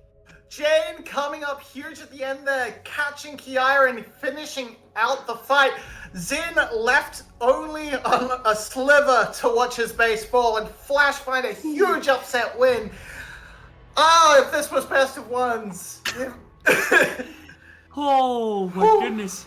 What an insane first game that we had here today. I was not expecting a 55-minute banger, which is not a word I use very lately, but a 55-minute banger to kick off our day here, where Team Flash, They were down in gold 90% of this game, not by a ton, mind you, but the fact that they were able to do that with their insane compositional drafting is something else, man. Look at that gold. That's all GAM. Literally, the orange is GAM all game long. The damage from Kadi was ridiculous, and it didn't matter because the team fighting and the pick tools from Flash came to play. Yeah, they came in when it mattered the most around the team fights. You see the constant dips. They can never build a full gold lead. It just hovered at that around that 3K mark until, 50 minutes where under 6K, the gold didn't actually matter. No. Puddin was full build, Jane was full build. That's all you needed because the tanks are going to do their jobs, and they just found the angle. That Baron that they took over the wall, they pushed down mid, and then where we sort of saw Flash in that position where they had corralled GAM and then they split off and played it well and split the fight.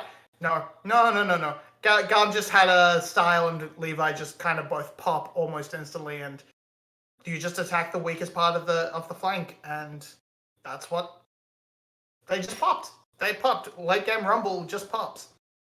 Yeah, I think, in my opinion, the thing that would have really cemented the composition for GAM is if they had some sort of really, really hard engagement. So they banned Rakan. I almost would have loved to see a Rakan in this game, because you throw a Rakan alongside your Zeri on the bottom lane. Yes, you might not have the greatest of laning phases. They didn't really have a great laning phase in the first place anyway. But imagine that you could throw a knock-up into this team, and then you drop the equalizer, then you drop Ki, and you do all this stuff instead of having a Lulu whose main job was to ult the person who gets grabbed by Blitzcrank, which was not really doing all that much. So outside of that, I also wasn't the biggest fan of the Rumble, although, again, I want players to practice it, so I'm perfectly fine with that. The equalizers, I think, could have been a little bit better on the side of GAM. But truthfully, again, it was Flash weathering the storm that really made all the difference in the world. We'll see if they could do it for a second game in a row and give GAM their first series loss of the split.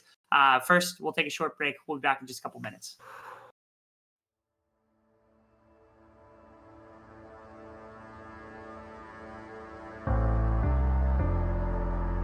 The night beckons while you dream.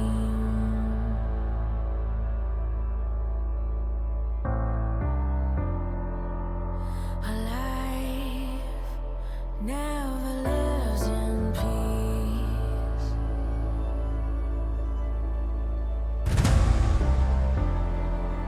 As you stand upon the edge, woven by a single thread.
was 7:47, we were on our way to heaven in a race car to the stars. With the city ablaze and lights embracing us. We never thought to worry, cause we only thought of glory, and we trusted our lucky stars. So we never thought mere seconds would betray us. Though we saw true in the bright youth, ghost of light come shining through. In the dawn blue, in a breath they flew. Silent were the sounds of yesterday. I'm treading on sacred ground again, like a single errand ray, showing us the wounds we both sustained, and our sacred pain, too silent for the sounds of yesterday. Nothing I do, nothing I say will ever turn the rising tide. In the vein of fever dreams, it seems to ride us. We never said we're sorry, in the pattern of the story, one more death by friendly fire. All our pain of missing out on that final rush. Till we run through before we knew what it was we left behind. Hunting ghost lights all the white nights through. Silent are the sounds of yesterday. I'm treading on sacred ground again, like a single errand ray, showing us the wounds we both sustained, and our sacred pain, too silent for the sounds of yesterday.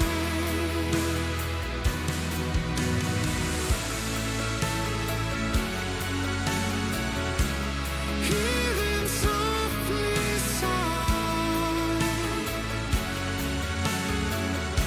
the sounds of yesterday.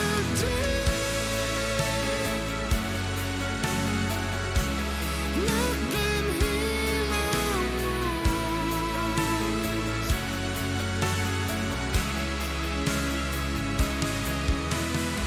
If I close my eyes, I can see you. Oh, I can see you close enough to touch. A heart laid, dare to dream you. Oh, lest it be too much. What's tomorrow? Oh, the story. When I only see us fighting, energy to the starry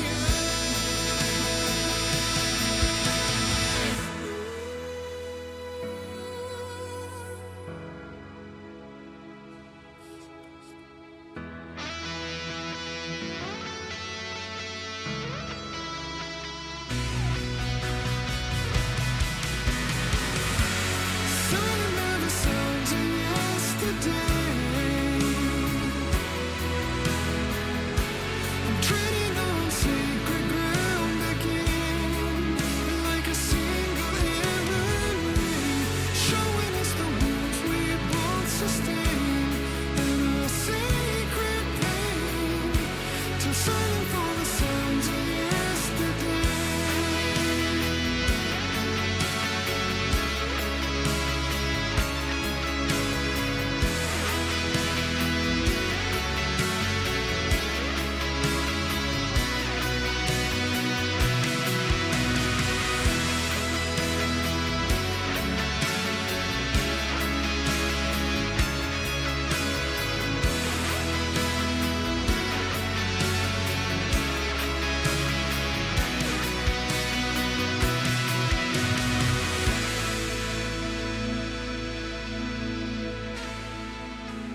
Welcome back, everybody, to game number 2 between GAM Esports and Team Flash. I cannot possibly imagine that any of you, if you had missed the first game, you go back and watch it, because 55 minutes of just unstoppable action between two teams led to a Team Flash victory and a potential upset from our 6th place team over top of our 1st ranked team in the league, which is nuts to think about. Is again, I'm back alongside Mobby. We're here to take you through game number 2 and maybe game number 3, but it's it's looking good. So. Yeah, we definitely saw GAM step out of their comfort zone and go for a bit more of an unusual composition. Something for the new patch, new cannon,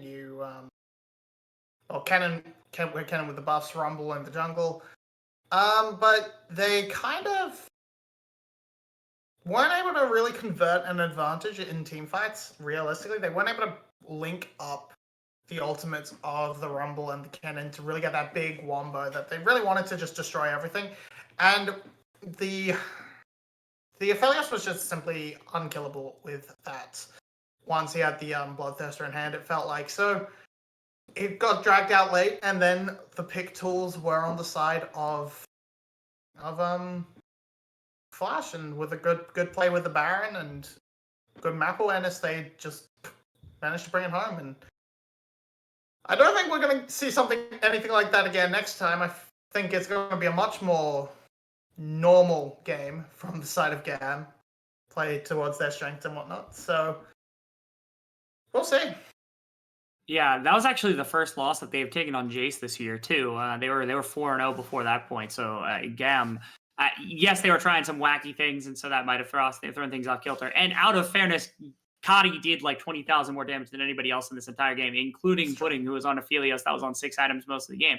So it's not that GAM was not competitive by any standard whatsoever. It was just a really hard game for them to set up a proper team fight. And because of that, Team Flash was just ready for it. Again, their pick tools were much more valuable. I also think great games from like Sora had a pretty solid game. Not a perfect game by any standard. Jane, I thought, played an immaculate game. Puddin played really well. A couple of the newer members kind of standing up and making themselves known on this Team Flash roster. That again, an upset against GAM would be an insane way to start the back half of this play, because you think like no other team has been able to do this so far. If you take a win like that, it feels almost unrespondable for everybody else in the entire league. So it's like if Team Flash gets a win out of nowhere that no one else can match, that is such a big boon coming down the back half of the split, where like SBTC is going to struggle to match that. Saigon might be struggling to match that. Wales will be struggling to match that. So that's huge for Flash. If I were Flash, I would be putting absolutely everything into this game specifically, because again, taking that unrespondable win is going to give you a massive edge for playoffs.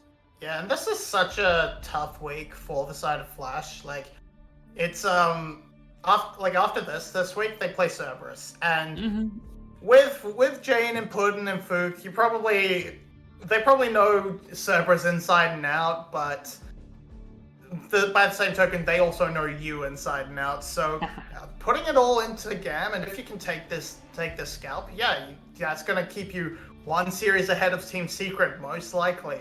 That's going to give you a point over Buffalo in quite likely as well. And if you can keep those up, maybe take another series of SBTC, you could be nipping at the heels of playoffs.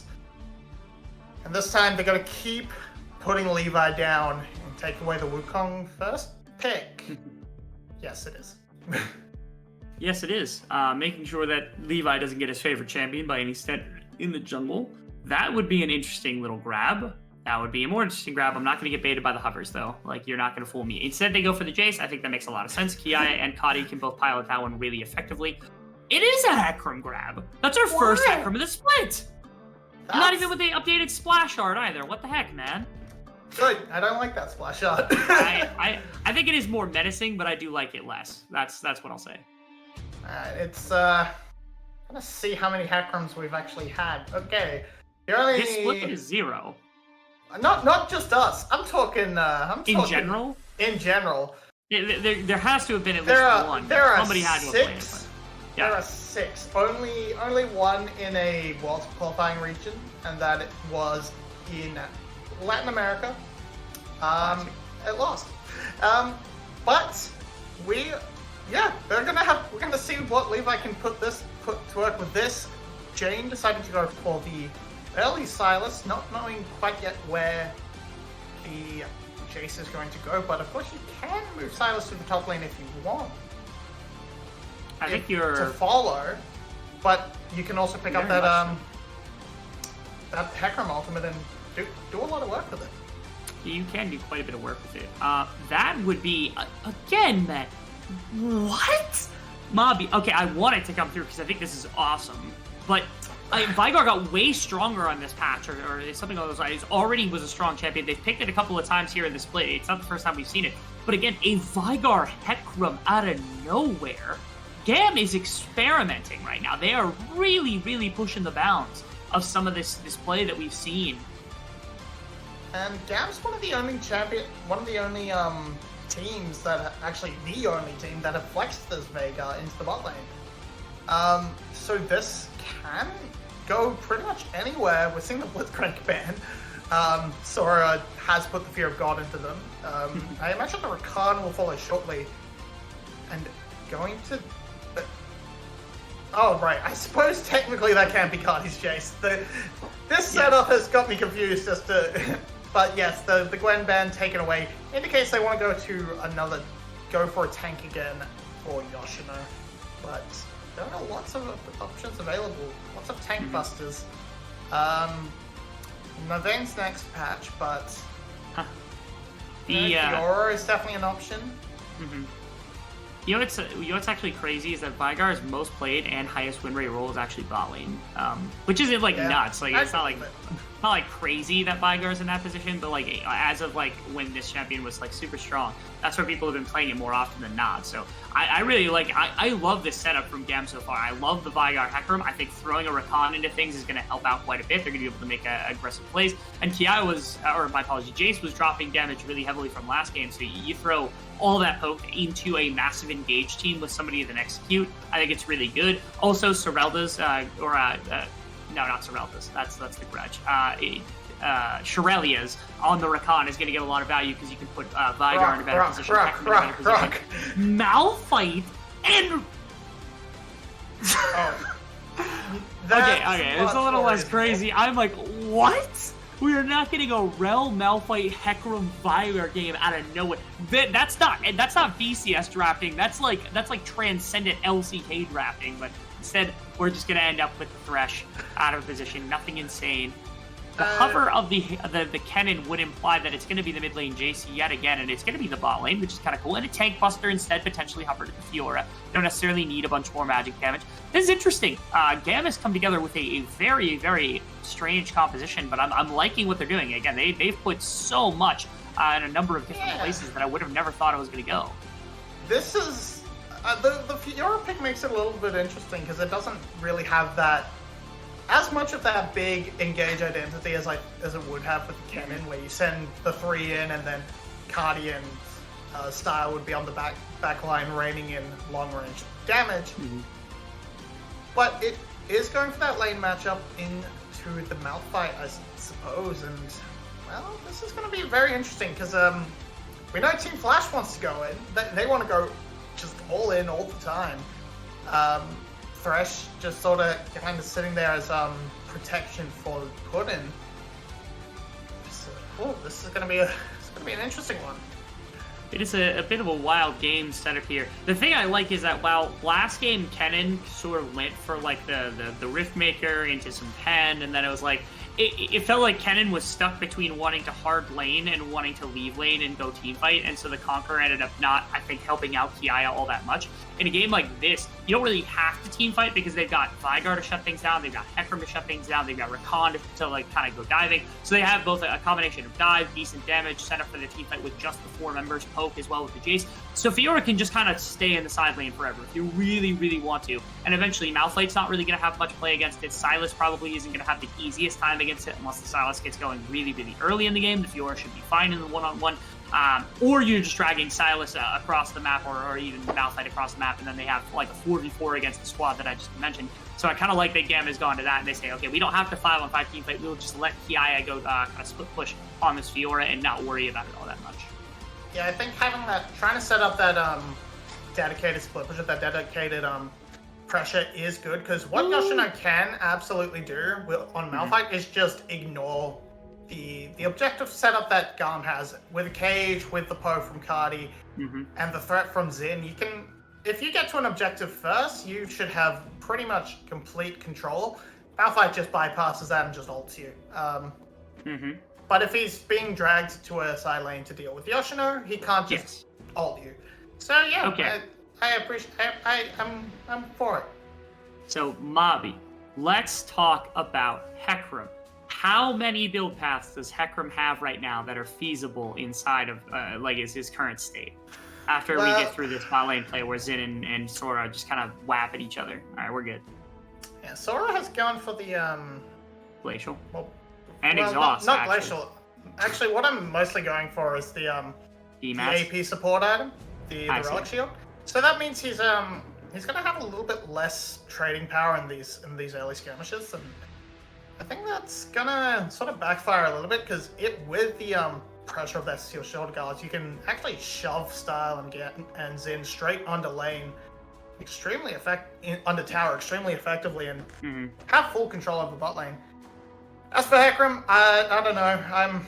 I'm half expecting Levi to do to go for the tier Muramana thing. That's pretty common, actually. That's I think I added in just about every single build this tier amount of money. So there's Black Cleaver, which is usually a rush, and then you typically dip into Jackshow.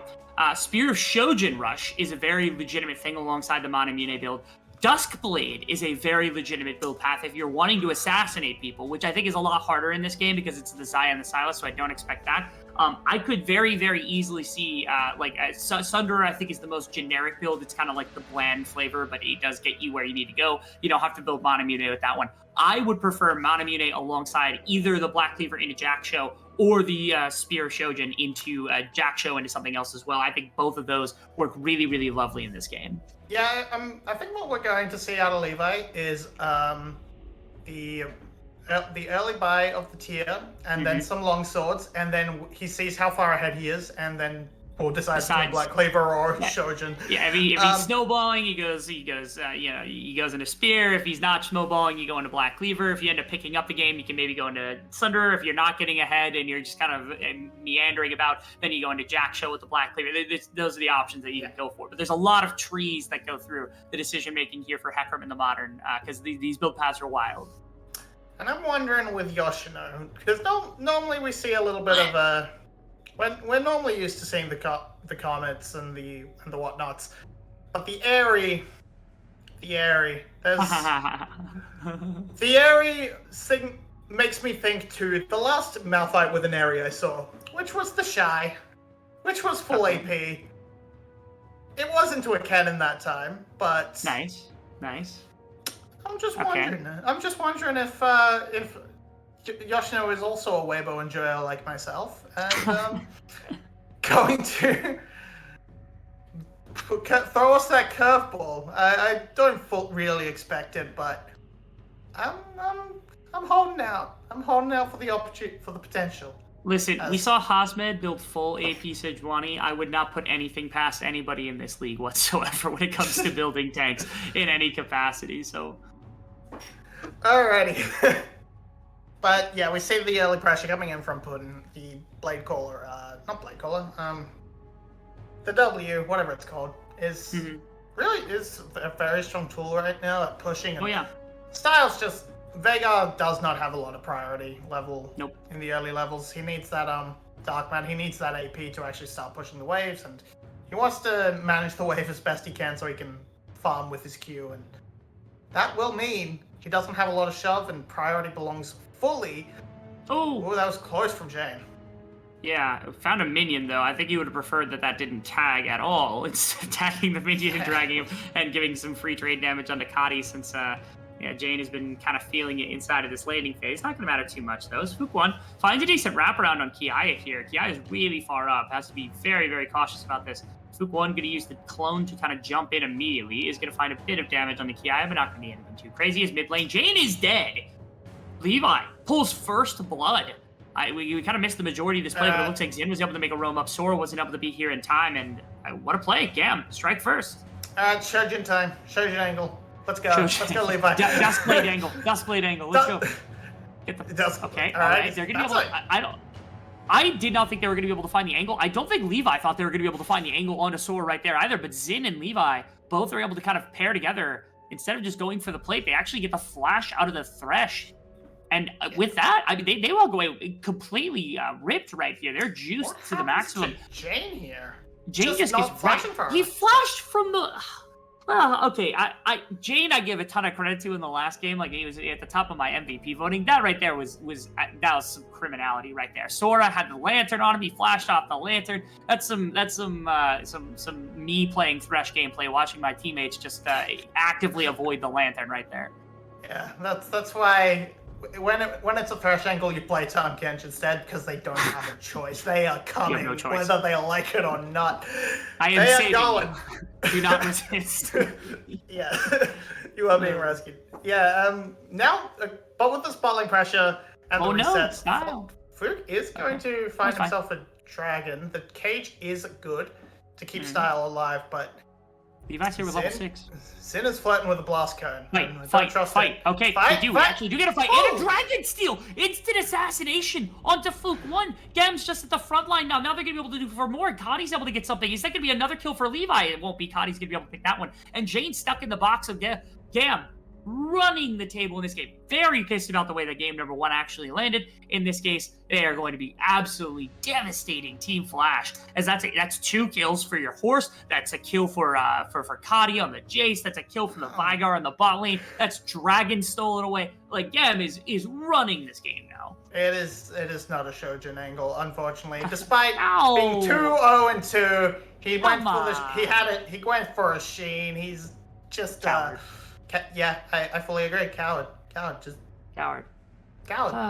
Okay, is there a possibility? It is a long shot. Is there a possibility? Is there a possibility, long shot possibility, that this is Essence Reaver into Navori Quickblades on Hecarim? Is that a possibility? Is that something that's ever existed? Has somebody played that somewhere? No, but with that Kindle gem, I feel that kind of wraps that. Where is SFM? Did SFM play Essence Reaver Navori Hecarim at some point? I need to know. I don't know, but SFM Spirit lives on with the Moonstone Mount guy that's been coming out. But this Rift Herald will go down, and Puddin has found himself alone in a raging sea, and Zen will kill his girlfriend. That's unfortunate. Interesting. He's Rakan and Zyra. I get it. Yeah, I understand where the point was made. This game has gone so much worse. The early game for Flash is just dead in the water. This was okay. Like, Puddin, I don't know what to tell you. Like, you're too far choked up into Style. Like, you're almost under his tower. Like, I don't know what exactly is going on in this circumstance. Yeah. But they're giving away free things. And this isn't even the person that should be the problem. The beginning of this game should be fine for the rest of the map. And Kiaya should be the one that ends up being a thorn in their side. But Kiaya has done basically nothing on the top side. Yashino hasn't been able to do much either. And the rest of the map has fallen to pieces. Now, even Jane gonna get dove yet again. The fear, pushback, everything goes together. Jane is able to use the Kingslayer, but it does not matter as Kadi has the damage. And again, the mid lane gets ganked. 3k gold advantage. Finally, we're getting some response as Fuquan makes away up the top side, burns the Cyclone, Yashino burns the ultimate. They are able to get a kill on the Fiora. We saw Kiaya use that riposte extremely aggressively, and with that, once Yashino hits 6, that's just an easy cleanup, easy gank. Yeah, not much you can do about that. Much like Jane, couldn't really do much against the Zen Levi combo where they just fly straight in. And yeah, no riposte. What are you gonna do? He's just put in the bounce house. Doesn't even try to flash. Doesn't blow his ult. Just lets it go. That's Kiaya's, a little bit of Kiaya's fault, because Kiaya had actually burnt, like, the riposte and just, like, a single rock thrown at him, like, seconds earlier on, like, the wave, and so I think it's just Kiaya doesn't care. The rest of the map is won so heavily. Levi is just in no man's land at the moment. Is actually in a fine position to be able to take more of a fight. Zin jumping in actually gets his AD hooked, or Kadi hooked, and now in the middle of everybody, Xayah picks up a kill. That was some stooge nonsense right there from Levi and Zin that got Kadi killed for absolutely no reason. Hey, Cardi, come look at this. Oop, it's Thresh. Why Iona? Like, I don't. Seriously, they just zipped and zooped out of the way so that the hook lands on Akadi and ends up getting him murdered. But again, it doesn't matter. GAM's not super pressed at this point. They're feeling fine about their scaling. They're feeling fine about the way the game is currently going. So. Yeah, while putting, of course, a Fed Sire is always a great thing. With the design of Team Flash's composition, they really want to have the lead kind of somewhere else on the disruptors rather than just the backline, Zaya. And the disruptors are not having a good time. There's a kill on Yoshino, building towards that tank. So no Weibo enjoyers up in here. And Jane has just been put in the dirt over and over again by repeat ganks from Zin and Levi. So this link up has absolutely done wonders, and Flash is just gonna try again and kill more Kiaya. See, this happened last game too, where it was actually GAM on the opposite foot, getting a Kennen really far ahead in terms of the game state. The problem is that Kennen has a lot more damage. Malphite will be a massive initiator, will have some ability to tank some damage, but the trade-off is that the other side of the map, Style is going fine, Kadi's going fine. Your damage dealers are getting ahead as opposed to the Malphite, which is where Yoshino is kind of absorbing some resource. And again, even if Yoshino gets ahead, the Fiora will eventually still be a thorn in their side, will still be an insane split pusher that you have to deal with if you're Yoshino. Yes, they get this first tower. Fuquan's going to absorb a bit of this gold. That's going to be useful.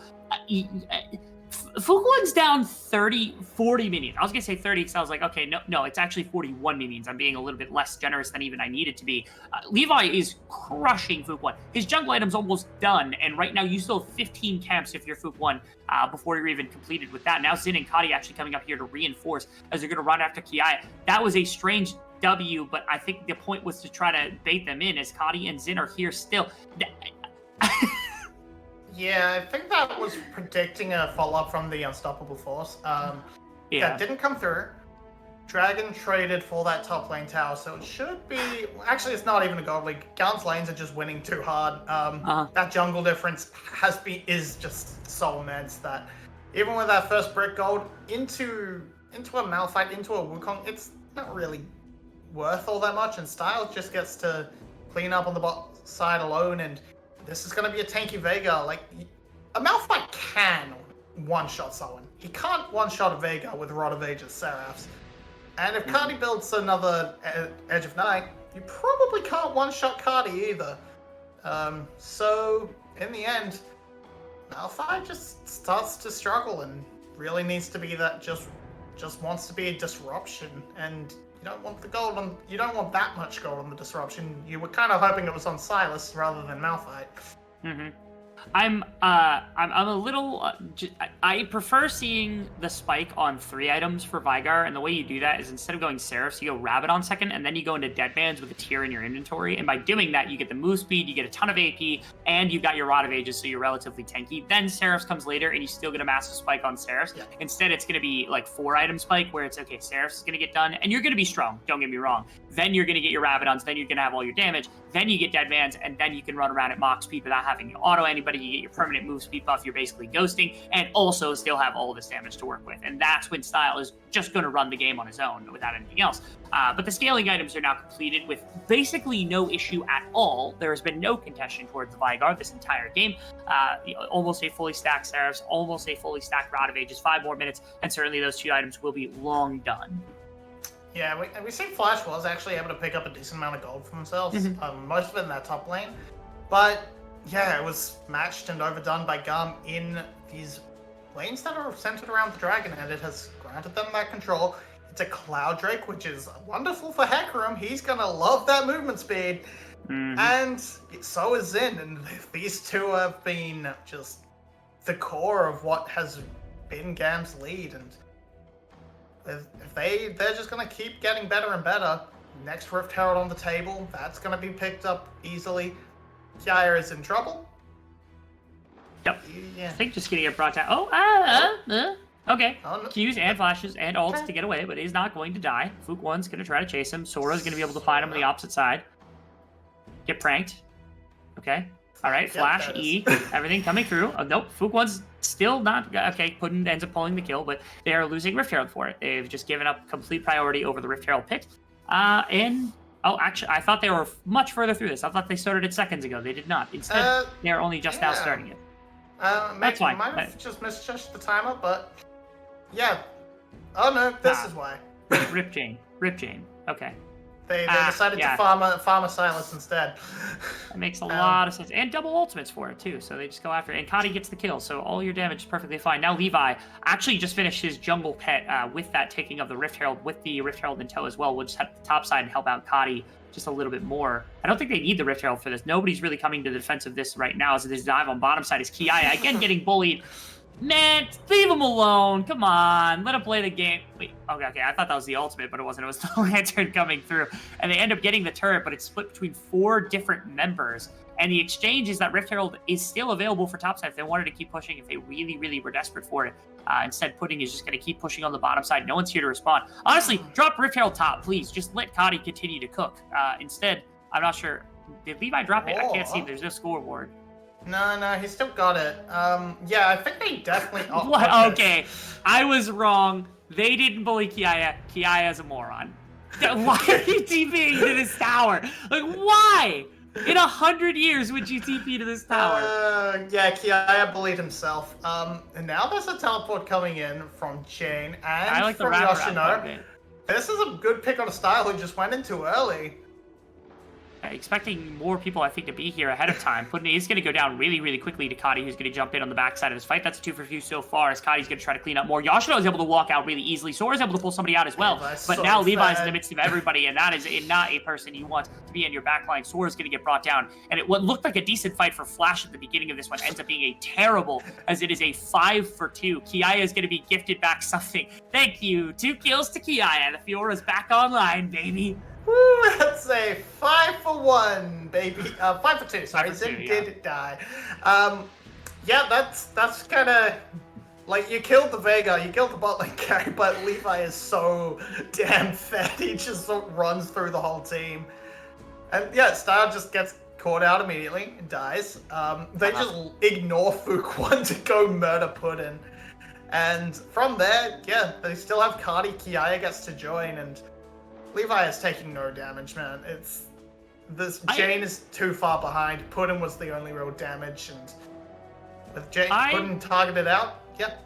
Easy. I'm very upset with Levi this game. Of all the games that we could have seen, like Duskblade into Monamune, or Spear of Sojin into Monamune or anything like that, this isn't it. Look at this. This is the most bland milquetoast build I've ever seen for this Hecarim, right? It's, Serelda's a black cleaver. What are you, a team fight? What are you, build armor next? You build magic resist? You're 3-0-8 with a 50 CS lead over your counterpart, Levi. Didn't you play like Karthus at one point? Build damage. No one wants you to be building this. Build damage. Come on. What are we doing here? What's this? Watch as he builds the only righteous glory purchase known to man as a hook. Okay. Into a fight. Sora's basically blown up to begin with. That's going to be Style getting exhausted in the midst of everything. Zintraz Levi's still in the middle of everybody. Unfortunately, I think the Blasco knocked him out, and he could have maybe cleaned up a little bit more. It's up a 2 for 1 for Team Flash as Style and Zin get brought down. Style's been caught out a couple of times now. You don't have the dead man, so you don't have the permanent move speed to be able to utilize to get yourself out of dodge in a lot of circumstances, which is why I like it on 3rd item instead of 4th item. But you know what? It's perfectly fine. They're not really pressed for anything. They're down 5k. Kiaya's back in the game. If you remember, he's a split pusher, and they gave him a ton of gold back, as this was the start to the play. They did a really good job denying Hecarim in this, actually. A couple of things right there. Denied Levi access into the backline that could have really meant the death of Pudding, probably the death of Fook 1 as well. And the blast cone kind of cemented that as Levi now actually getting jumped on. He's going to have the W. He's got the Q up. He's just healing like a monster right now. He's winning this fight. Sunder helped keep him alive. Now the reinforcements, yes, they do bring him down. Yes, they get a shutdown, but they are going to lose their jungler in response as well. Oh, maybe, unless Fook 1 actually jumps back down. Kiaya, can he be the hero at the edge of the night? He will find at least one. Now Jane is getting brought down, and all of a sudden, Kiaya, okay, Kiaya, you're killing me, man. Every time I want to hype him up, he ends up doing something stupid. Every time he does something stupid, he ends up doing something hype. I don't get it, man. He's perfectly caster cursed by me all game. Well, they're going to GAM, however, despite that, are going to grab this Baron and this like pretty much monster that fight. Levi will be up quite shortly. He can join fairly quickly. And this is just, GAM they've been playing it a little bit loose this game as well, but they have been playing very dominant in the team fights. Yoshino had the ultimate, but didn't really want to commit without anybody else in hand, and that's a full Baron. Levi, classic Levi jumping in. He gets the blue buff, gets slowed by the Classic Air Frost. blue buff, Gonna go back in. Oh, I thought that was a Q from Levi or something, that tag that did that much damage. Instead, it was Cotty just sniping from 100 miles away. Jane also got out of this relatively scot-free, because that should have probably been a death onto Jane, but they had no vision to know where he was going to be. Instead, it was then Kiaya kind of cleaning the back end of this fight. You gotta love Zintu. And right here, the Q, come on. They're the biggest part of the wall. What are we doing? You probably don't chase that anyway, which is also going to be a mistake as it is, but Kiaya trying for it and then face planting is just even more embarrassing. But ultimately, the fact that Kiaya was dead like 3 times at the beginning of this game with nothing and has now cleaned up 4 kills over 2 team fights to get back to even itemization with Yoshino is insane. And of course they took the tower in the fight before that last one. We see the gold. He's climbed well up. He's now ahead of the Yoshino. only one in Team Flash that is, amongst that sea of purple is Puddin. And now with that Baron in hand, they're going to push down. They have a lot of siege in hand. Where'd he go? I didn't even see. I think it was a shock blast. It was a W coming through from the Vygar, and then it was just Levi walking up, hitting Q one time and farming, just reaping that Thresh, which was unreal. Now the split push again from Kiaya, also able to come through with the Baron buff. This team has fallen apart. Like Team Flash just has not had a single response all game. Mid inhibitor is going to get shoved now. Will they come to the defensive mid lane? It doesn't matter. They're going to get shoved in. That is a great play with the Vygar Hecarim combination, using it to its fullest right there to be able to get that one big pick off. Mid inhibitor is going to go down. They have a decent wave in the mid lane. 5v4, health bar is low. Will they look for anything else instead? They'll probably just look for bottom inhibitor as well and walk out. Welcome back, Sora. Are you going to be with us long? No, it doesn't look like it as that shot blast lands. And gosh, I didn't even see him around that tower, and then he wasn't there. So that's 2 inhibitors. They have a push in the top lane as well. That shouldn't amount to too much, but that's full control for the soul. That was I thought something Levi. happened. That was just Levi. He built magic resist. Where is the Yumus? Built something interesting. Somebody they lost the first game, and Hanke just put a leash on Levi and said, "You are not doing a damn thing interesting this game. You're going to be the most bland Hecarim of all time, and that's it. Nothing else." And I don't know, the whip is being cracked, because I feel like this was a game that Levi could have done anything he wanted. In fairness, everybody's got damage. They've got more than enough. The mid lane Jace is doing a ridiculous amount. Yeah. The Vygar is very nearly on Rabadons. They've got their 3rd dragon of the game. That's actually soul point now for Cloud Soul. Look how fast Levi's already eating around the map, which is pretty awesome. Think about how much Duskblade and Yumus could have done in this game, Mob. It would have been insane. Think about how fast this man could have been. This man could have been a helicopter if he just built a Shojin. That's what I'm saying. Cannot interrupt Yoshino, what with not having CC. So Yoshino will leave. He will vacate the area. Later, chum. And see Cardi hoping to make Puddin vacate the area very shortly. Misses the shot blast, so all is well, all is well. Levi's solo laner experience at the moment, and Sin's just having a bit of fun.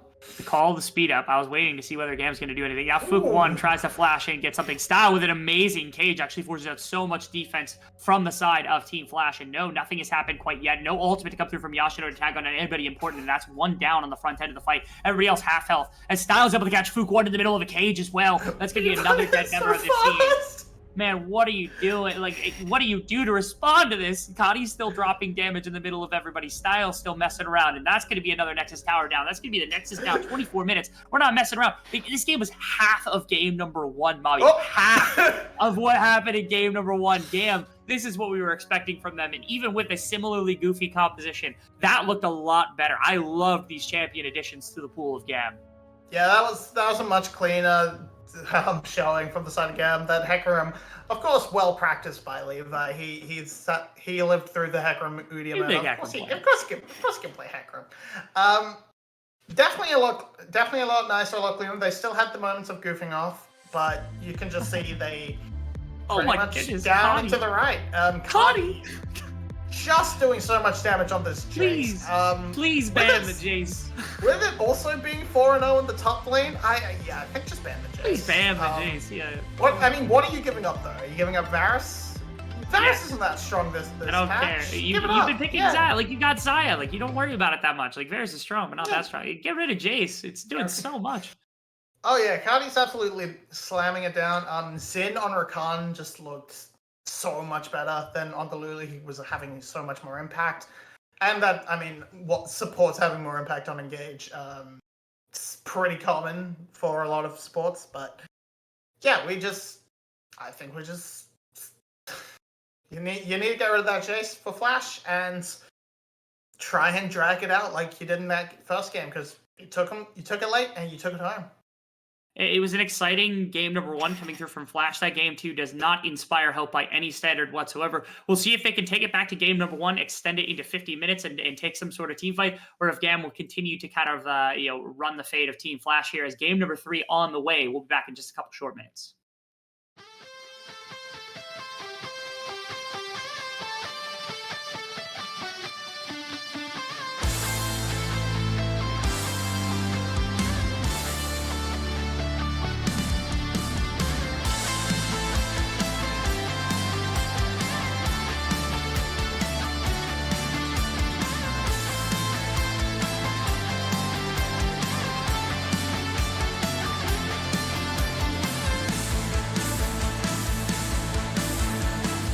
In the brooding silence, by the light of the moon, running through yesterday's gone wrong.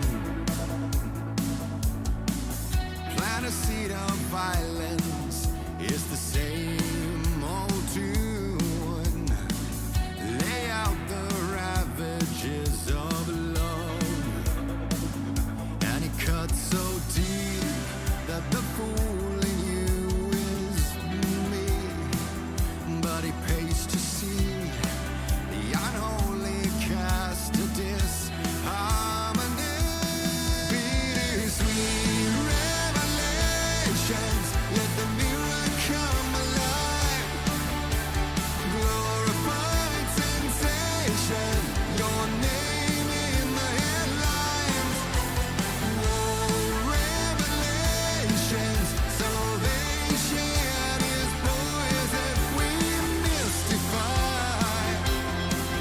It's love with a black eye and no alibi, no illusion to save you this time. You are asylum to my solitude, playing charades all along.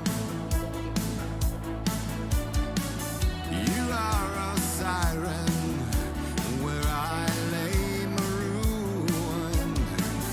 Here I thought nothing could go wrong, and it cuts so deep that the fool in you is me,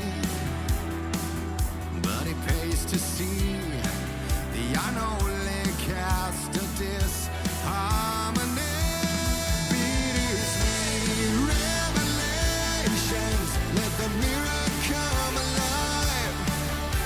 Glorified sensation, your name in the headlines.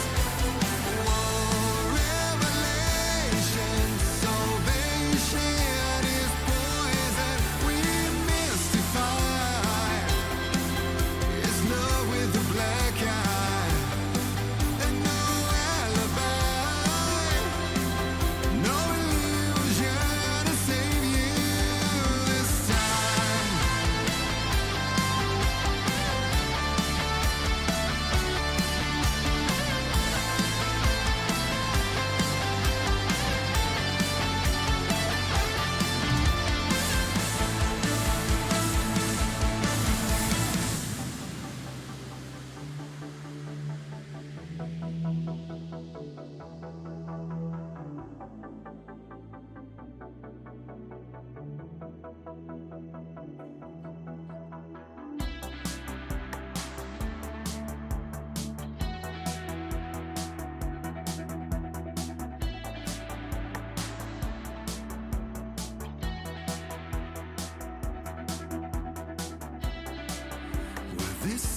my life story.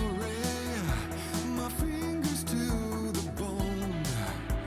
I'm running after glory. Oh yeah, I should have known. Should have known.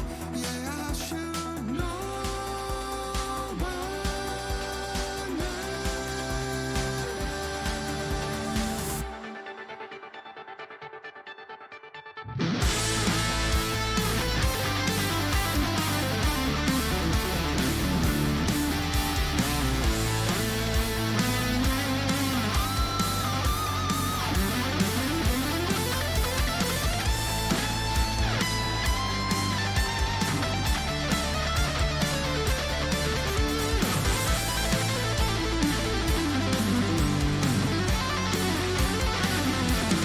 Bittersweet revelation, let the mirror come alive. Glorified sensations, your name in the headlines. War revelations, salvation is poison. We mystify. It's love with a black eye. With no alibi, no illusion to save you this time.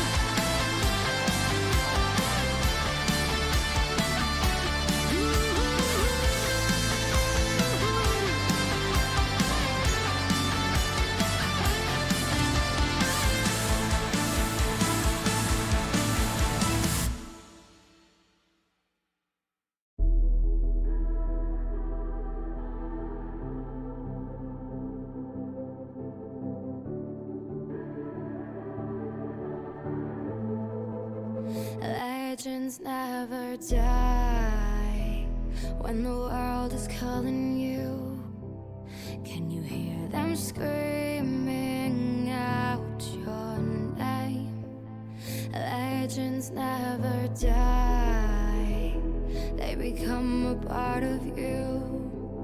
Every time you bleed for reaching greatness, relentless, you survive. They never lose hope when everything's cold and the fighting's near. It's deep in their bones, they'll rot into smoke when the fire is fierce. No, pick yourself up, 'cause legends never die when the world is calling you. Can you hear them screaming out your name? Legends never die, they become a part of you. Every time you bleed for reaching greatness, legends never die. They're written down in eternity, but you'll never see the price it costs. The scars collected all their lives. When everything's lost, they pick up their hearts and avenge defeat. Before it all starts, they suffer through harm just to touch a dream. Oh, pick yourself up, 'cause legends never die when the world is calling you. Can you hear them screaming out your name? Legends never die, they become a part of you. Every time you bleed for reaching greatness, legends never die. When the world is calm. Welcome back, everybody, to our third game of the series here between Flash and GAM Esports. Didn't think we ended up in this position. We thought GAM would continue their level of dominance, but game one went the way of Flash. And then, of course, GAM showed up in game number 2. So right on time to be able to take the rest of the day and be able to make sure that Hankei's birthday is not anything too crazy. So happy birthday to one of our favorite appreciators here at the VCS. And also, of course, we have a series on our hands, Mobby. Again, another phrase I don't like using very often, but I ran out of things to say about it because honestly, I'm curious whether Flash actually has a chance to be able to take this one or not after what we saw in game number 2. I mean, GAM definitely looked a lot cleaner, right? GAM looked a lot cleaner. They just put their foot down. They said, nope, we are playing. We realized Cardi in that last game was an absolute monster. We are going to get him ahead, and we are going to run over this team. Jane was a really strong performer in that first game. Jane could not play game 2. Just constantly had Rakan and Hecarim in his lane, went down 0-3 pretty quickly, and even with catches onto Kiaya and missteps from Style, didn't really matter. The lead became just too great too early on, and it was a good comp to just snowball because it just ran at you. And the full dive response from Flash, when that falls behind, well, you can't do anything else except go in and lose. Basically ran out completely. There was basically it didn't feel like there was a lot in that game that could be done about the snowball that GAM had. I know we were joking about Levi not building any kind of aggressive itemization or nothing that was really particularly fun.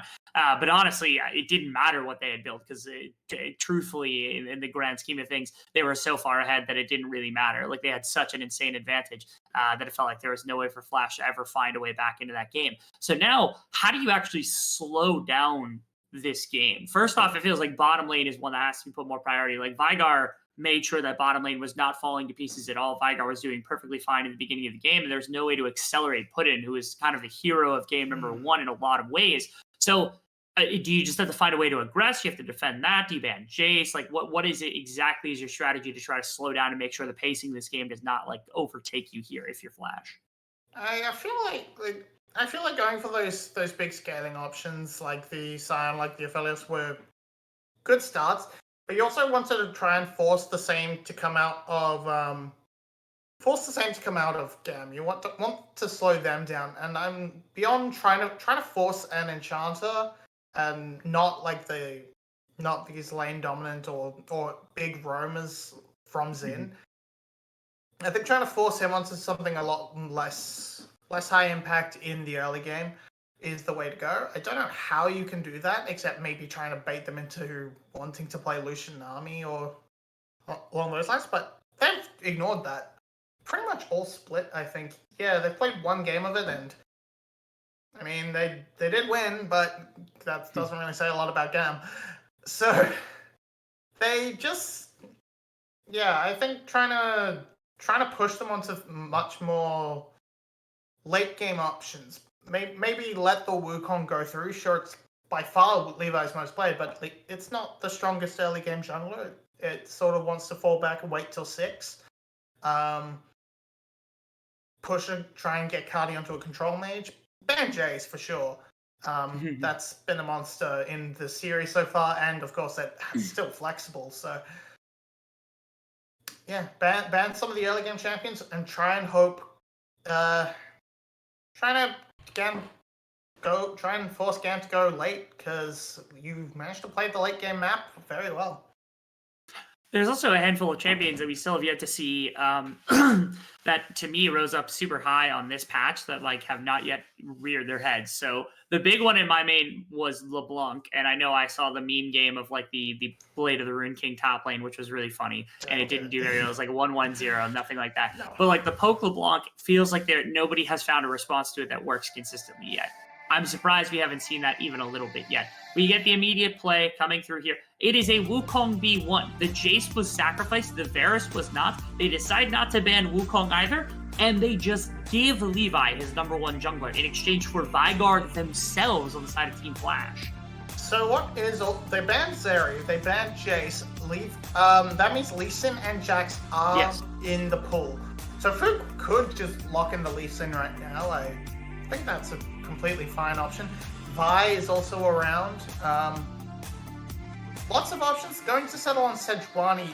Just look speed. We're playing for late boys. is the side of Flash. Get up the big front line, put a scaling mid laner in there, and settle in. Okay, so And then again. we're looking at a Sejuani. I want to see if there's more run at you champions, because there are other champions I want to talk about. I love this. Jinx got really powerful over the last 2 patches and basically saw no play for a while. And then this patch, 13-5 drops, boom, right back to the top of the table. I know it's been picked a couple of times here. It hasn't had the most success, but now as of some of the buffs and stuff, this is really a champion that I've been excited to see. And I know that Style is really good at these hyper carries. The Zeri has been the only one that's really kind of been around consistently. Now that Jinx is back, you have a second option here. And so first time I'm getting to see GAM kind of run this one, and I'm excited to see what Style is able to do with it. Okay, now I'm saying you have to ban the Tom Kench here. I think with that Malphite lock-in, I think it's the way to go. I think Xin should be picking up that Tom Kench if it's available, to just make sure that Jinx survives, because she's going to be the one that tries to cut through these 2 tanks. She's going to be the important member. There it is! So, Okay. Thresh, Nice. I suppose? You can grab Thresh as well, actually, if you're Sora. Just pick it up here, and I think it makes sense to do then that. it's But really rough for Jinx. I have a champion that I want to see really badly, and I don't think Hadi will play it, but I'm going to bring it up when the time comes anyway. And this is not a ridiculous champion. This is a champion with very high legitimacy in this game. If you've got Jinx on one side of a fight, and you know Kennen is going to be diving, and you know Wukong is going to be diving, what you need is a secondary damage threat, somebody with an ultimate that could definitely do a lot of damage and has a bunch of CC behind it. There's a champion that got added this patch. This does not help with that either. Aurelion Sol exists. Aurelion Sol is here and live on this patch. Will rip through Sejuani, will rip through objectives, will buy you a second person in a fight that can hard carry if you absolutely need to on the opposite side from the Jinx. There's not much that Veigar can really do against him. There's not much that any of these champions can really do against it outside of maybe Malphite ulting, but again, you're putting so much pressure on a Jinx. I'm a big fan of Aurelion here. I don't think it's ridiculous, especially that ultimate, combining it with the Cyclone, combining it with the Slicing Maelstrom. If you throw all 3, the fight is won. Jinx will wreck that team fight at that point. That's definitely possible. GAM's options right now are goodbye Jinx, knew you well. We don't care much for you, and I'm not gonna save you at all. No. Why? Shockwave. Okay. It's gonna pair well with the Wukong. It's gonna let that backline threat be pretty big, but again, Flash just gonna go full in onto the dive situation. They all in on pick and just gonna with that Yone. They're just gonna dive straight past Kennen and Wukong and just kill Jinx and Orianna. They've got 4 melees and a Veigar here. I'm not in love with that idea. Yeah, I think it's gonna be everyone dives in and kill. So all of GAM's comp, the 3 of members of GAM will dive past to kill the Veigar, while the entirety of Flash go past them and kill Jinx and Orianna, so Flash will win the fight after that. That makes a lot more sense. See, now this is a composition where it would be perfect opportunity to play Shaco, because all you have to do is ult and then put your Shaco clone right on top of your carry, and then what? Like they blow then your AP Shaco, and then you just blow 3 people get feared, 3 people take like half their health bar. It's a joke, of course, so there's nothing crazy. But yeah, it seems like dive is the name of the game between the 2 teams in this game specifically. You do have trap line for Jinx, which helps quite a bit. You have to work through Slicing Maelstrom. You have to work through the Wukong clone with the Cyclone on it. I think it's, unless it is an incredible amount of forcing power and vision control from Flash, I feel like they have to be a bit cautious about how they approach, because they can't just go diving willy-nilly on the counter kind of dive coming in from the opposite side. Yeah. Not to mention, they have no super consistent damage here. Again, they've got Malphite and they've got Sejuani. Yone's got a bunch of consistent damage, but he's melee, so it's harder to kind of get it out. So it's just Veigar, more or less. So I have my qualms with this composition coming through from the side of Flash to be able to contest what GAM is doing. Maybe you share those sentiments as well. Yeah, it's definitely going to be a little bit harder to execute on the side of GAM. On the side of Flash for sure. They have the Blitzcrank to potentially tear the whole thing open, but I feel Blitzcrank, it was definitely, I think it was definitely picked to sort of predict the Thresh. Because right now, you hook someone in, if you hook in Kiaya, he's in a good spot to press his Splicing Maelstrom. If he builds a Zhonya's even better. If Levi gets pulled in, he gets to a Cyclone. If Xin gets pulled in, it's Leona. She doesn't care. If you pull in Cardi, well, Sombrero can do a lot of work for the rest of the team to dive in back up Oriana. So you kind of get Jinx, or you're doing yourself dirty. I feel as Sora here. So not loving this pick this time. Yeah. And I was a bit of a memer when I was talking about Aurelion Sol. I did want to see it, and I still do think it's good against Sejuani and Veigar and a couple of those champions because it's got the range and it's got the abilities to deal with it. But there are ways to contest that champion in a lot of fashion. And Kadi also plays a mean Oriana, so I'm not upset about this in any capacity whatsoever. If anything, I'm actually on a bit of a Voshaden play here as well for Team Flash because, again, I feel like for melee, you're not going to have Yone in a great position. You're not going to have a bunch of damage out of Veigar until like fourth item territory. So I would have almost preferred they try to make some kind of contestation against this top lane because Yashino playing on tanks in this series hasn't been terrible, but it also has not like won them anything. It hasn't done them any favors. I would have preferred to see something come out here, as it feels like Xin and Sora passed like ships in the night to go fighting for other ADCs. Ended up with Xin taking a bit of damage, but getting control of the wave here for style. Yeah, it does feel a little bit strange because when you consider that Flash, Flash does not really play tanks in the top lane. That has not been their style at all. No. They've played mostly Fiora and Renekton, and pretty much everything else has been split pushes, save one Cyan game before today. So it's just it's not their style, it's not what they're used to. They're trying it out today, and it's been okay. Yoshino has definitely not looked bad at all, but no, it's really just not quite what the team is used to. And, okay. Big play on to put an exhaust drop immediately to make sure that Sora is able to kind of deny a little bit. And that W from Xin actually denies a really good amount of damage to make sure that's not going to come down. Props. I said W. What I meant was Glacial. I don't know why I said W right there. It denied a good amount of the damage. As it was a good trade coming out. As Putin has been punished more or less by this GAM bottom lane consistently. I mean, the Eclipse does deny a lot of damage, and you've just sort of seen with both of these Veigar lanes, there is very little threat coming out from it. So you've just seen Cole starts up against it, and that was close. That could have been something. I mean, it might have been a bit hard to cut through Zen, but Sora keeping them on their toes. Absolutely.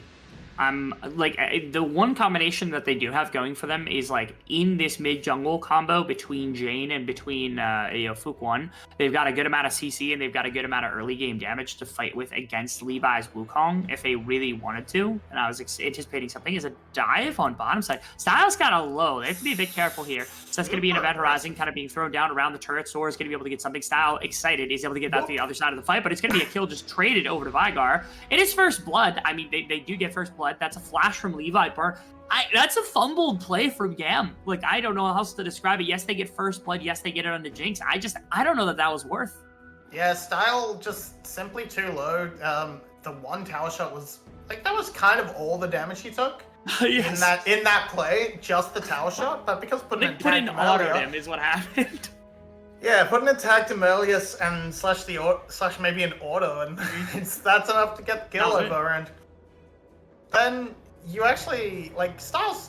It sort of ends up even in the bot lanes because Putin gets the kill, and he gets some more time for free with the wave, gets some experience, and Style gets their first blood bonus. But it's not the worst, but just Style is too damn low. He gets the kill, he tries to leave, but because everyone else left first, he just gets the aggro and taken down. And I guess your benefit is you did get the teleport out, so Kadi got some free time. You do, and that's beneficial. Again, Kadi on the Oriana is probably one of the best champions that he's got consistently over the seasons in the arsenal. Again, going back, he was a control mage player, so it makes a lot of sense that that's the case. But I found it strange because it was like, okay, Jane TP'd. Somehow Levi just has this enormous ability to just call that despite having a 300 health ADC, and they do get a kill. So I'll give them a bit of vote of confidence just for the fact that they knew to some extent that was going to work out, because it was very, very touch and go there for a minute. But honestly, again, the Flash traded for the Wukong, not going to be super impactful before the Cyclone comes up, about half cooldown, so not going to be insane quite yet. Early enough in the game that it doesn't matter that much. And again, the first blood on the Jinx is a pretty big deal, so you'll take that win if you're the side of GAM. Yeah, it gets you the pickaxe. It gets you a bit more pressure, and with that, they do feel confident starting this dragon. They currently have the prior win mid as well, but that's not going to amount to much because there's a bit of a force onto Jane. There is. Stuck inside the vent horizon is everybody else on this side is Style. I am not liking that in the slightest. Jane comes dashing in. He's able to actually find a really, really solid angle. He's very low, but he's probably going to die to Kati here. Okay, yep, dies to Kati. And that's going to be a pretty big fight win here. It's just a 1-for-1, but the dragon is still available. A lot of members low on health. 2 members had it back here from the side of Flash, and that means that Levi and Style will be able to pick up this objective.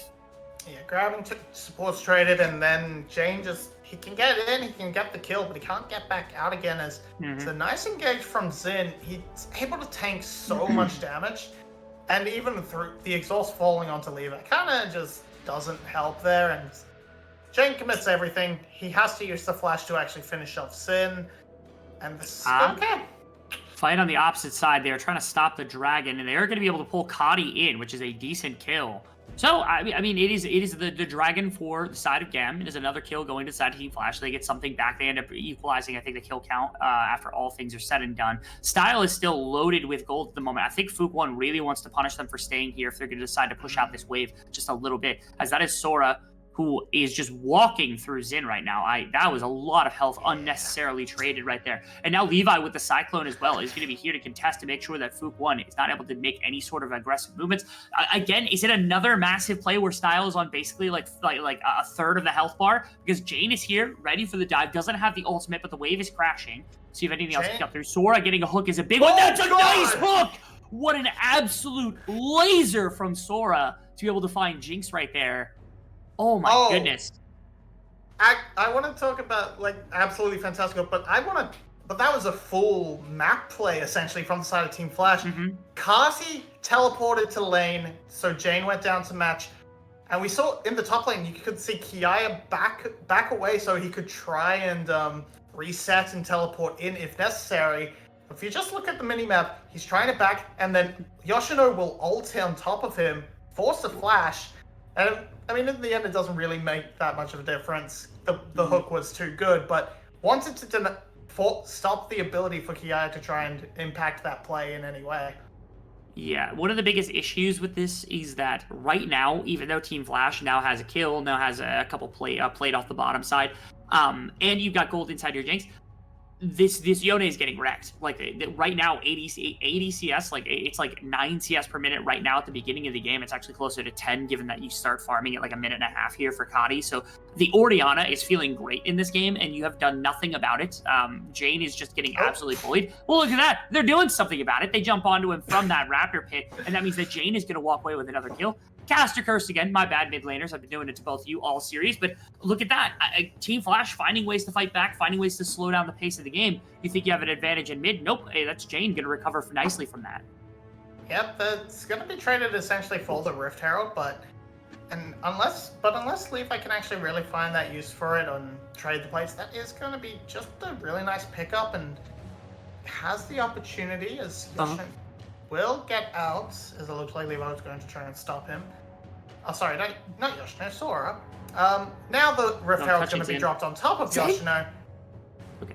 He has no ult. The Cyclone, he doesn't have the ultimate, and it just gets chain CC'd to death. I mean, there's not much to be said there. Super Mega Death Rocket from point blank does all the damage necessary to be able to bring that down. His Style is going to be able to pick up that kill. Fook1 lands the W on his Style. I was a little worried there for a second, but there's no real damage here. Nice hook, Sora underneath the tower goes Xin. Is he going to take another tower shot? That's going to be a dead Xin! You're able to get another one. 1-for-1 trade. Magnets! These are magnets coming out from Sora. He's got the Moby boots. He wants to be everywhere. He's got another crystal. He's got a sapphire crystal. So these hooks are going to get even more potent.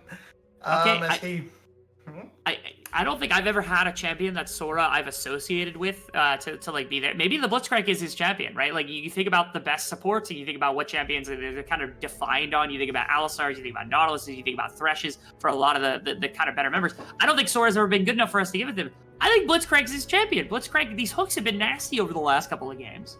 They've been coming out pretty quick and fast. If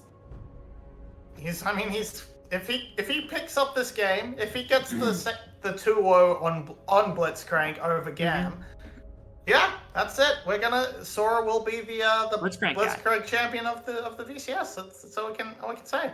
Yeah, 100% kill participation, like you said, with the Moby boots, wanting to be active around the map, and again, just being a thorn in the side of GAM in general, because they've got a bunch of damage dealers, but picking people, preventing these plays from going as far as they want to. Again, this top tower, without a Blitzcrank hook, I wouldn't have been shocked if top tower would have fallen right there, or at least another plate would have gone over, would have expanded this gold lead past the 300 it currently sits at for GAM, which, given the way GAM's been playing, you would think it'd be a lot higher, given that, like, style is feeling great in this one. Would have been a lot higher. Hex Flash, gonna try to find Xin, maybe?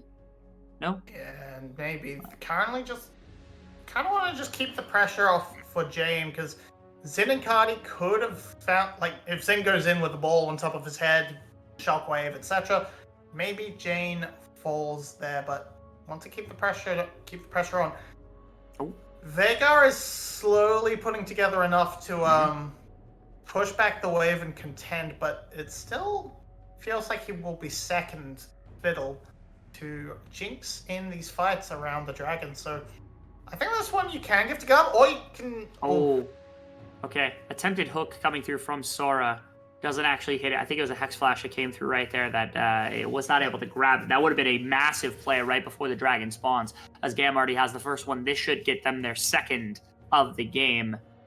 And no map play to come through from Flashy in response. Maybe a push bot wave, maybe a dive top wave. It looks like Kiaya's already ready for that, though he was backing. Yeah, you've got a little bit of action around the top side of the map, but so far, Yashino and Fuquan have not been able to link up. That's a big hook over top the wall, but it's not going to matter because Levi's here for a little bit of defense. Stunned up is Xin, and half health as well. Puddin is going to be here to ensure that no more shenanigans occurs between anybody. Yeah, a little bit unlucky for Puddin. Couldn't quite get the distance on the cage to follow up on that, but it does turn out to be enough to block Zin's re-engage. Kiaya once again going for this void, this Rift Maker on the cannon, despite the change in summoners. So maybe this time we're going to see the Cosmic Drive and more for that big AoE damage. And yeah, in this game, yeah, go ahead. Yeah, I'm just a little bit confused. I do feel like the Protobelt would have just been better given the composition you're up against and such, but I guess the constant poke from Yoshino's Qs, I can somewhat understand the want for sustain. Just a bit. That's like part of the reason I think the area wasn't a terrible choice here today, but a bigger one specifically. You think about the tank that they've got now, because like Yashino's going into tank, you've got Sejuani going into tank, you're going to have a really bulky Veigar, you're going to have a pretty bulky Sora coming through as well. I don't think it's unreasonable that you go for a lot more sustained damage on this cannon, just because it's not possible to be able to burst out every one of these members unless you were really, really far ahead. Somehow we were out of camera to watch Xin just go flying in. It's pulled back in by Sora, not going to matter, putting over the wall. Oh, on the other side of the map, there's another kill, but that's going to be a big pick-off for Kiaya, or Kadi, my apologies, to be able to find that. As I don't know what happened with Yashino and Kiaya on the other side of the map, but Yashino was able to solo kill the cannon in the midst of all that, as Xin off-map was able to kind of find enough of an engagement that Kadi was able to find, like, hey, we get a replay. Look at that. Okay, just pushed a bit too far up onto the tower. Yoshino has a lot of damage being Malphite at this point in the game. Mm-hmm. And yeah, Kiaya just can't get away, and the just rundown is pretty simple. He's a squishy rat, and at this stage of the game, Yoshino can absolutely run you down. There's a teleport up from Kati, gonna try and punish, but no shockwave. Oh, there is a monkey though. Okay, TP for the defense. Cyclone underneath the tower. Yashino! Oh, I thought Yashino was gonna get out. Now Sora also gonna be able to get the hook. Jade misses the ultimate! And has the E as well, so they're going to be out of position. Now Kadi is running for his life. Going to try to use the Hex Tech. Is going to get the Hex Tech gate and is going to get out of dodge. GAM, they played it perfectly. They somehow get out of that situation unscathed. It feels like they should have been punished so much harder, but they are not. And now Flash left just kind of sitting with the remnants of a play at their feet. Sora pulling Cardi out of the Fate Unsealed. Oh, gosh. And now they're going to lapse onto Sora. That hook's going to miss. Yep. There's a Okay. reset. Style decided to auto not Zin right there, and ended up costing himself a kill because that would have been another one into the pocket of Jinx. And Riftfield now is theirs. I mean, there's nothing else to say. Fuquan had to flash, didn't have the health, has to go away, has to be anywhere else. Now Style's going to be here to be able to throw some damage into this big objective. Bottom side of the map, it looks like Kennen was able to actually grab up a tower as well. Like, out of nowhere, it seems like GAM, just the game is broken in their favor. I know the first game that we had in the day, they never really had over a 2,000, 3,000 gold lead the entire game, but they held it the entire game. But that felt like a little bit of a breaking in the control that Flash has had to slow things down. Yeah, like a lot of the time it's felt like a lot of what GAM was doing in that first game. It was we found the picks onto Yoshino early, but Yoshino's a Scion. He can tank that. But the objective control was sort of split. Flash was finding some early ones. Then when GAM had a lead, there was drinks that could be given up. You could give up those Chemtech drinks without really a concern and just buy that time for gold, because Chemtech drinks are useless, honestly. They're pretty bad. So if you have 3 Chemtech drinks, it's given over to the enemy team, it's fine. It's whatever. And this time around, GAM has actually been the ones in charge of the objectives. And despite Flash being able to find good kill leads and good skirmishes, they weren't able to get a gold lead because there was just farm differences in mid and top lane, even in bot lane as well. And then you didn't have objective control to sort of balance that out. You can't bring it together for these fights. And sure, your comp scales. There's no joke in the Yone and Veigar late game, but everything misses. Oof. Yeah, everything misses, thankfully. GAM, with that Rift Herald, able to push up effectively. Yash had an angle right there. No one was able to respond. I feel like he could have 5-man ulted right there with absolutely no qualms whatsoever. But again, it was the follow-up that was really, really questionable. That's massive! They don't find any response. Also, again, nobody follows it! There's a lot of damage dropped off to the other side. The Orion ultimate got quite a bit done. Now Kiaya, in the midst of everything, kind of goes down. Styles trying to find a way through everybody, but Yone is able to push it back as the E pulls Jane away from the threat of anybody else, now right into the living arms of Zin and Levi, who are going to bring him down. There were so many good ultimates right there from Flash, but they just cannot make it stick. They do not have enough to make it work, and they lose out the fight in the Dragon again. It was a huge attempt from Yoshino, but they can't put it together. Now the gold lead is up to about 4k, 5k. They got to pick up the soul point and some more gold on the map. It's just, that's it. I think that kind of ends the game there. We see Yoshino. He finds the angle. He wants to go in, but Levi just cuts off the rest of the follow-up, and then Jane just misses everything. He can't. It's just short of getting onto Style. And he does a fair amount of damage with just his autos and the soul unbound, but the fight's lost. He goes back to his soul and he's killed. If you go back to the very beginning of that replay, Jane actually was walking up towards mid lane when the rest of the team was sitting there ready to fight in river. I don't know if somebody's calling for mid push. I don't know if Jane is leaving for mid push. I don't know. That's the second time during the series that the rest of the team is ready to fight. The rest of the team is running as a unit somewhere, and Jane is just gone elsewhere. Because it happened in game 1, if you remember, the Ahri had backed, and then they had to come back into the fight after basically Putin was taken out, after the Feelers died for the one time he died during the entire game. That right there, again, it feels like if an E and an ultimate are dropped by Jane to get onto all of the targets that hit by Yoshino, they just win the fight. They just win it right then and right there. You set up Pudding for extra damage and everything else. Team Flash is one call away from winning this game, from winning at least that fight and really putting themselves in a good position as Kiaya pops the ultimate to try to get away. Now Fuquan is going to get killed on the way out.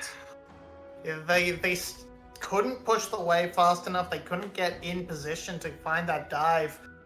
And GAM's collapse is just on point. Now they've taken out the jungler. Baron's on the table. They have a lot of damage between Kiaya and Style and even Cardi. This could just be the Baron. They might start it up. They might try and bait the fight.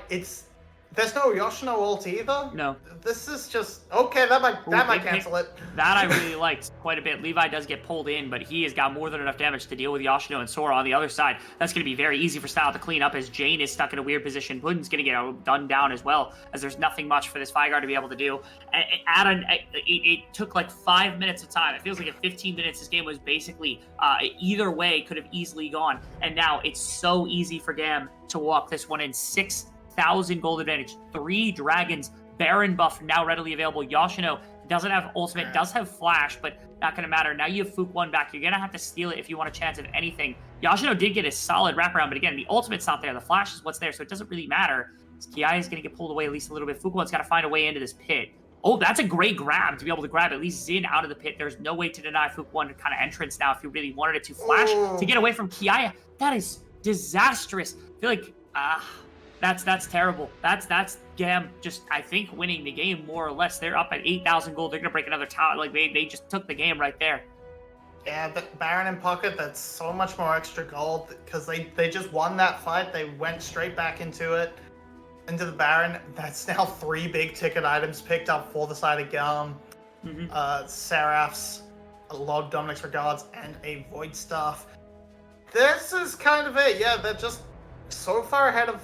It feels like they're so far ahead of Flash right now, and the cooldowns aren't synced up from them. They can't sort of put together these fights that they want, the wombo they need.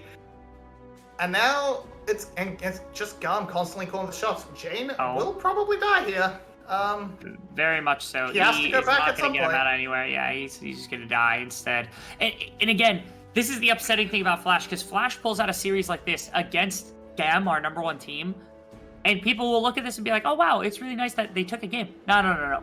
Like, Flash has had ways to win this series. Flash has had more than enough opportunities to be able to bring themselves back into this game, and it feels like they're right there. Like, they're so close to being a team that should be competitive at the top of the standings. It's just little mistakes here and there that a rookie team is taking. We know Flash is an experienced organization.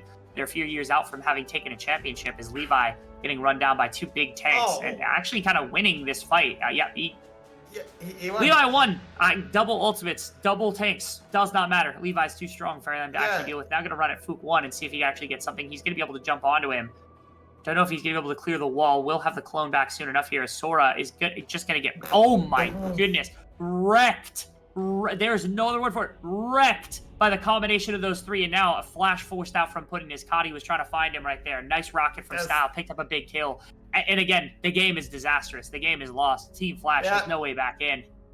Yeah, you kind of said it. This is a rookie team. It's an experienced organization, but Yoshino's the only one who's played more than one split. Fook and Sora have played 1. This is their second. Jane and Puddin have subbed in and out a couple times, but they've never played a full split, and this is just disastrous.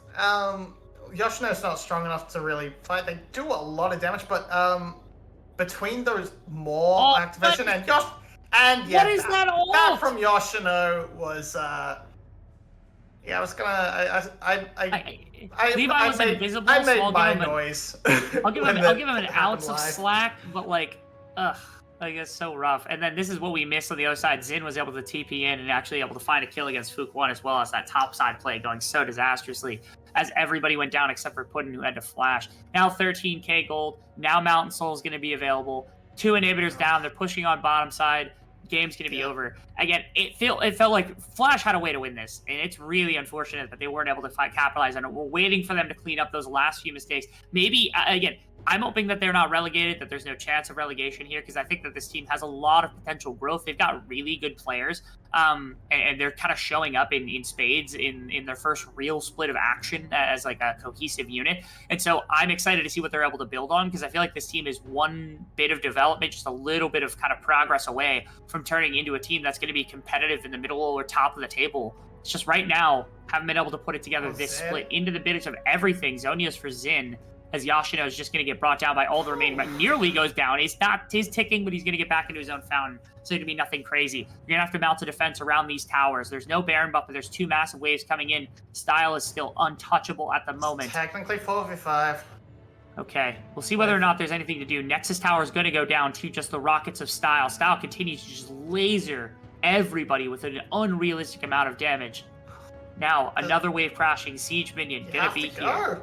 Yeah, they're gonna miss. Oh! Yashino's not gonna be able to land the engagement. Well played from Style. He's gonna be able to flash out the opposite side. They're gonna drag one, but that's a lot of damage into the midst of everything. That's a big play from Jane to maybe try to find Style. Zony's gonna be able to buy him a bit of space. But now there's no way for Jane and Pudding to live the rest of this. There's 4 members here from GAM. What are you supposed to do? Style can just focus on the tower. Not gonna matter. Levi's gonna clean up everything else, and that is going to be the game almost certainly. Jane's got nothing left. No flash, no ultimate, no hopes. And despite Team Flash taking us to a 55-minute Game 1 victory against GAM and getting our hopes up, it is GAM with 2 sub-26-minute victories in a row to rout Team Flash in the reverse sweep.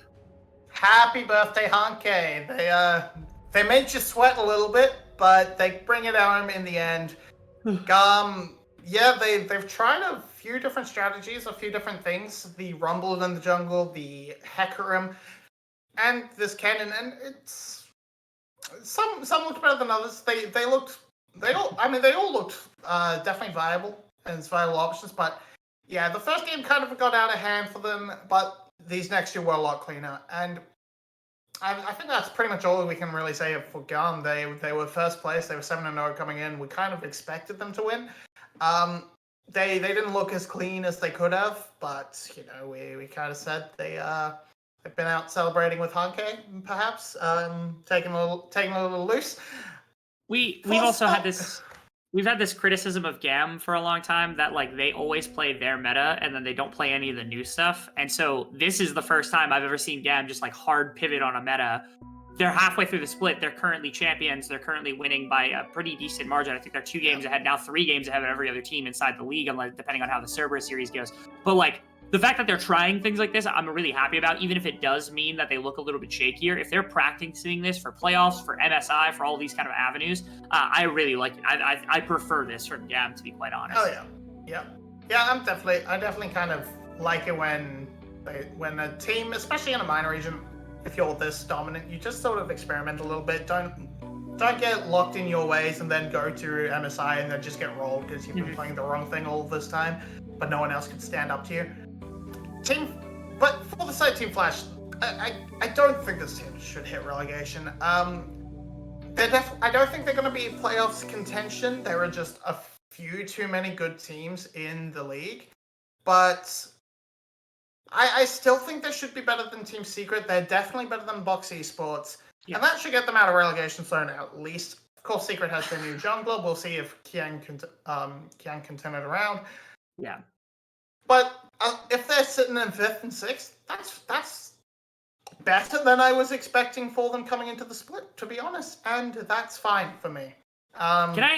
Can I throw this out as well? So Team Flash has a substitute jungler in Ikigai, and I think Ikigai is really good.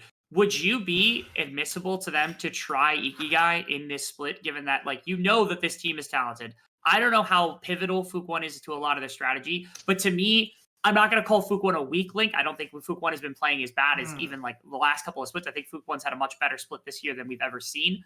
Do you try Ikigai coming into the back end of the split? Because like something has to break. If they want to make a playoff push, they have to do something big. Because I don't think they're going to be able to replicate what they did in Game 1 every single series against GAM or against anybody else.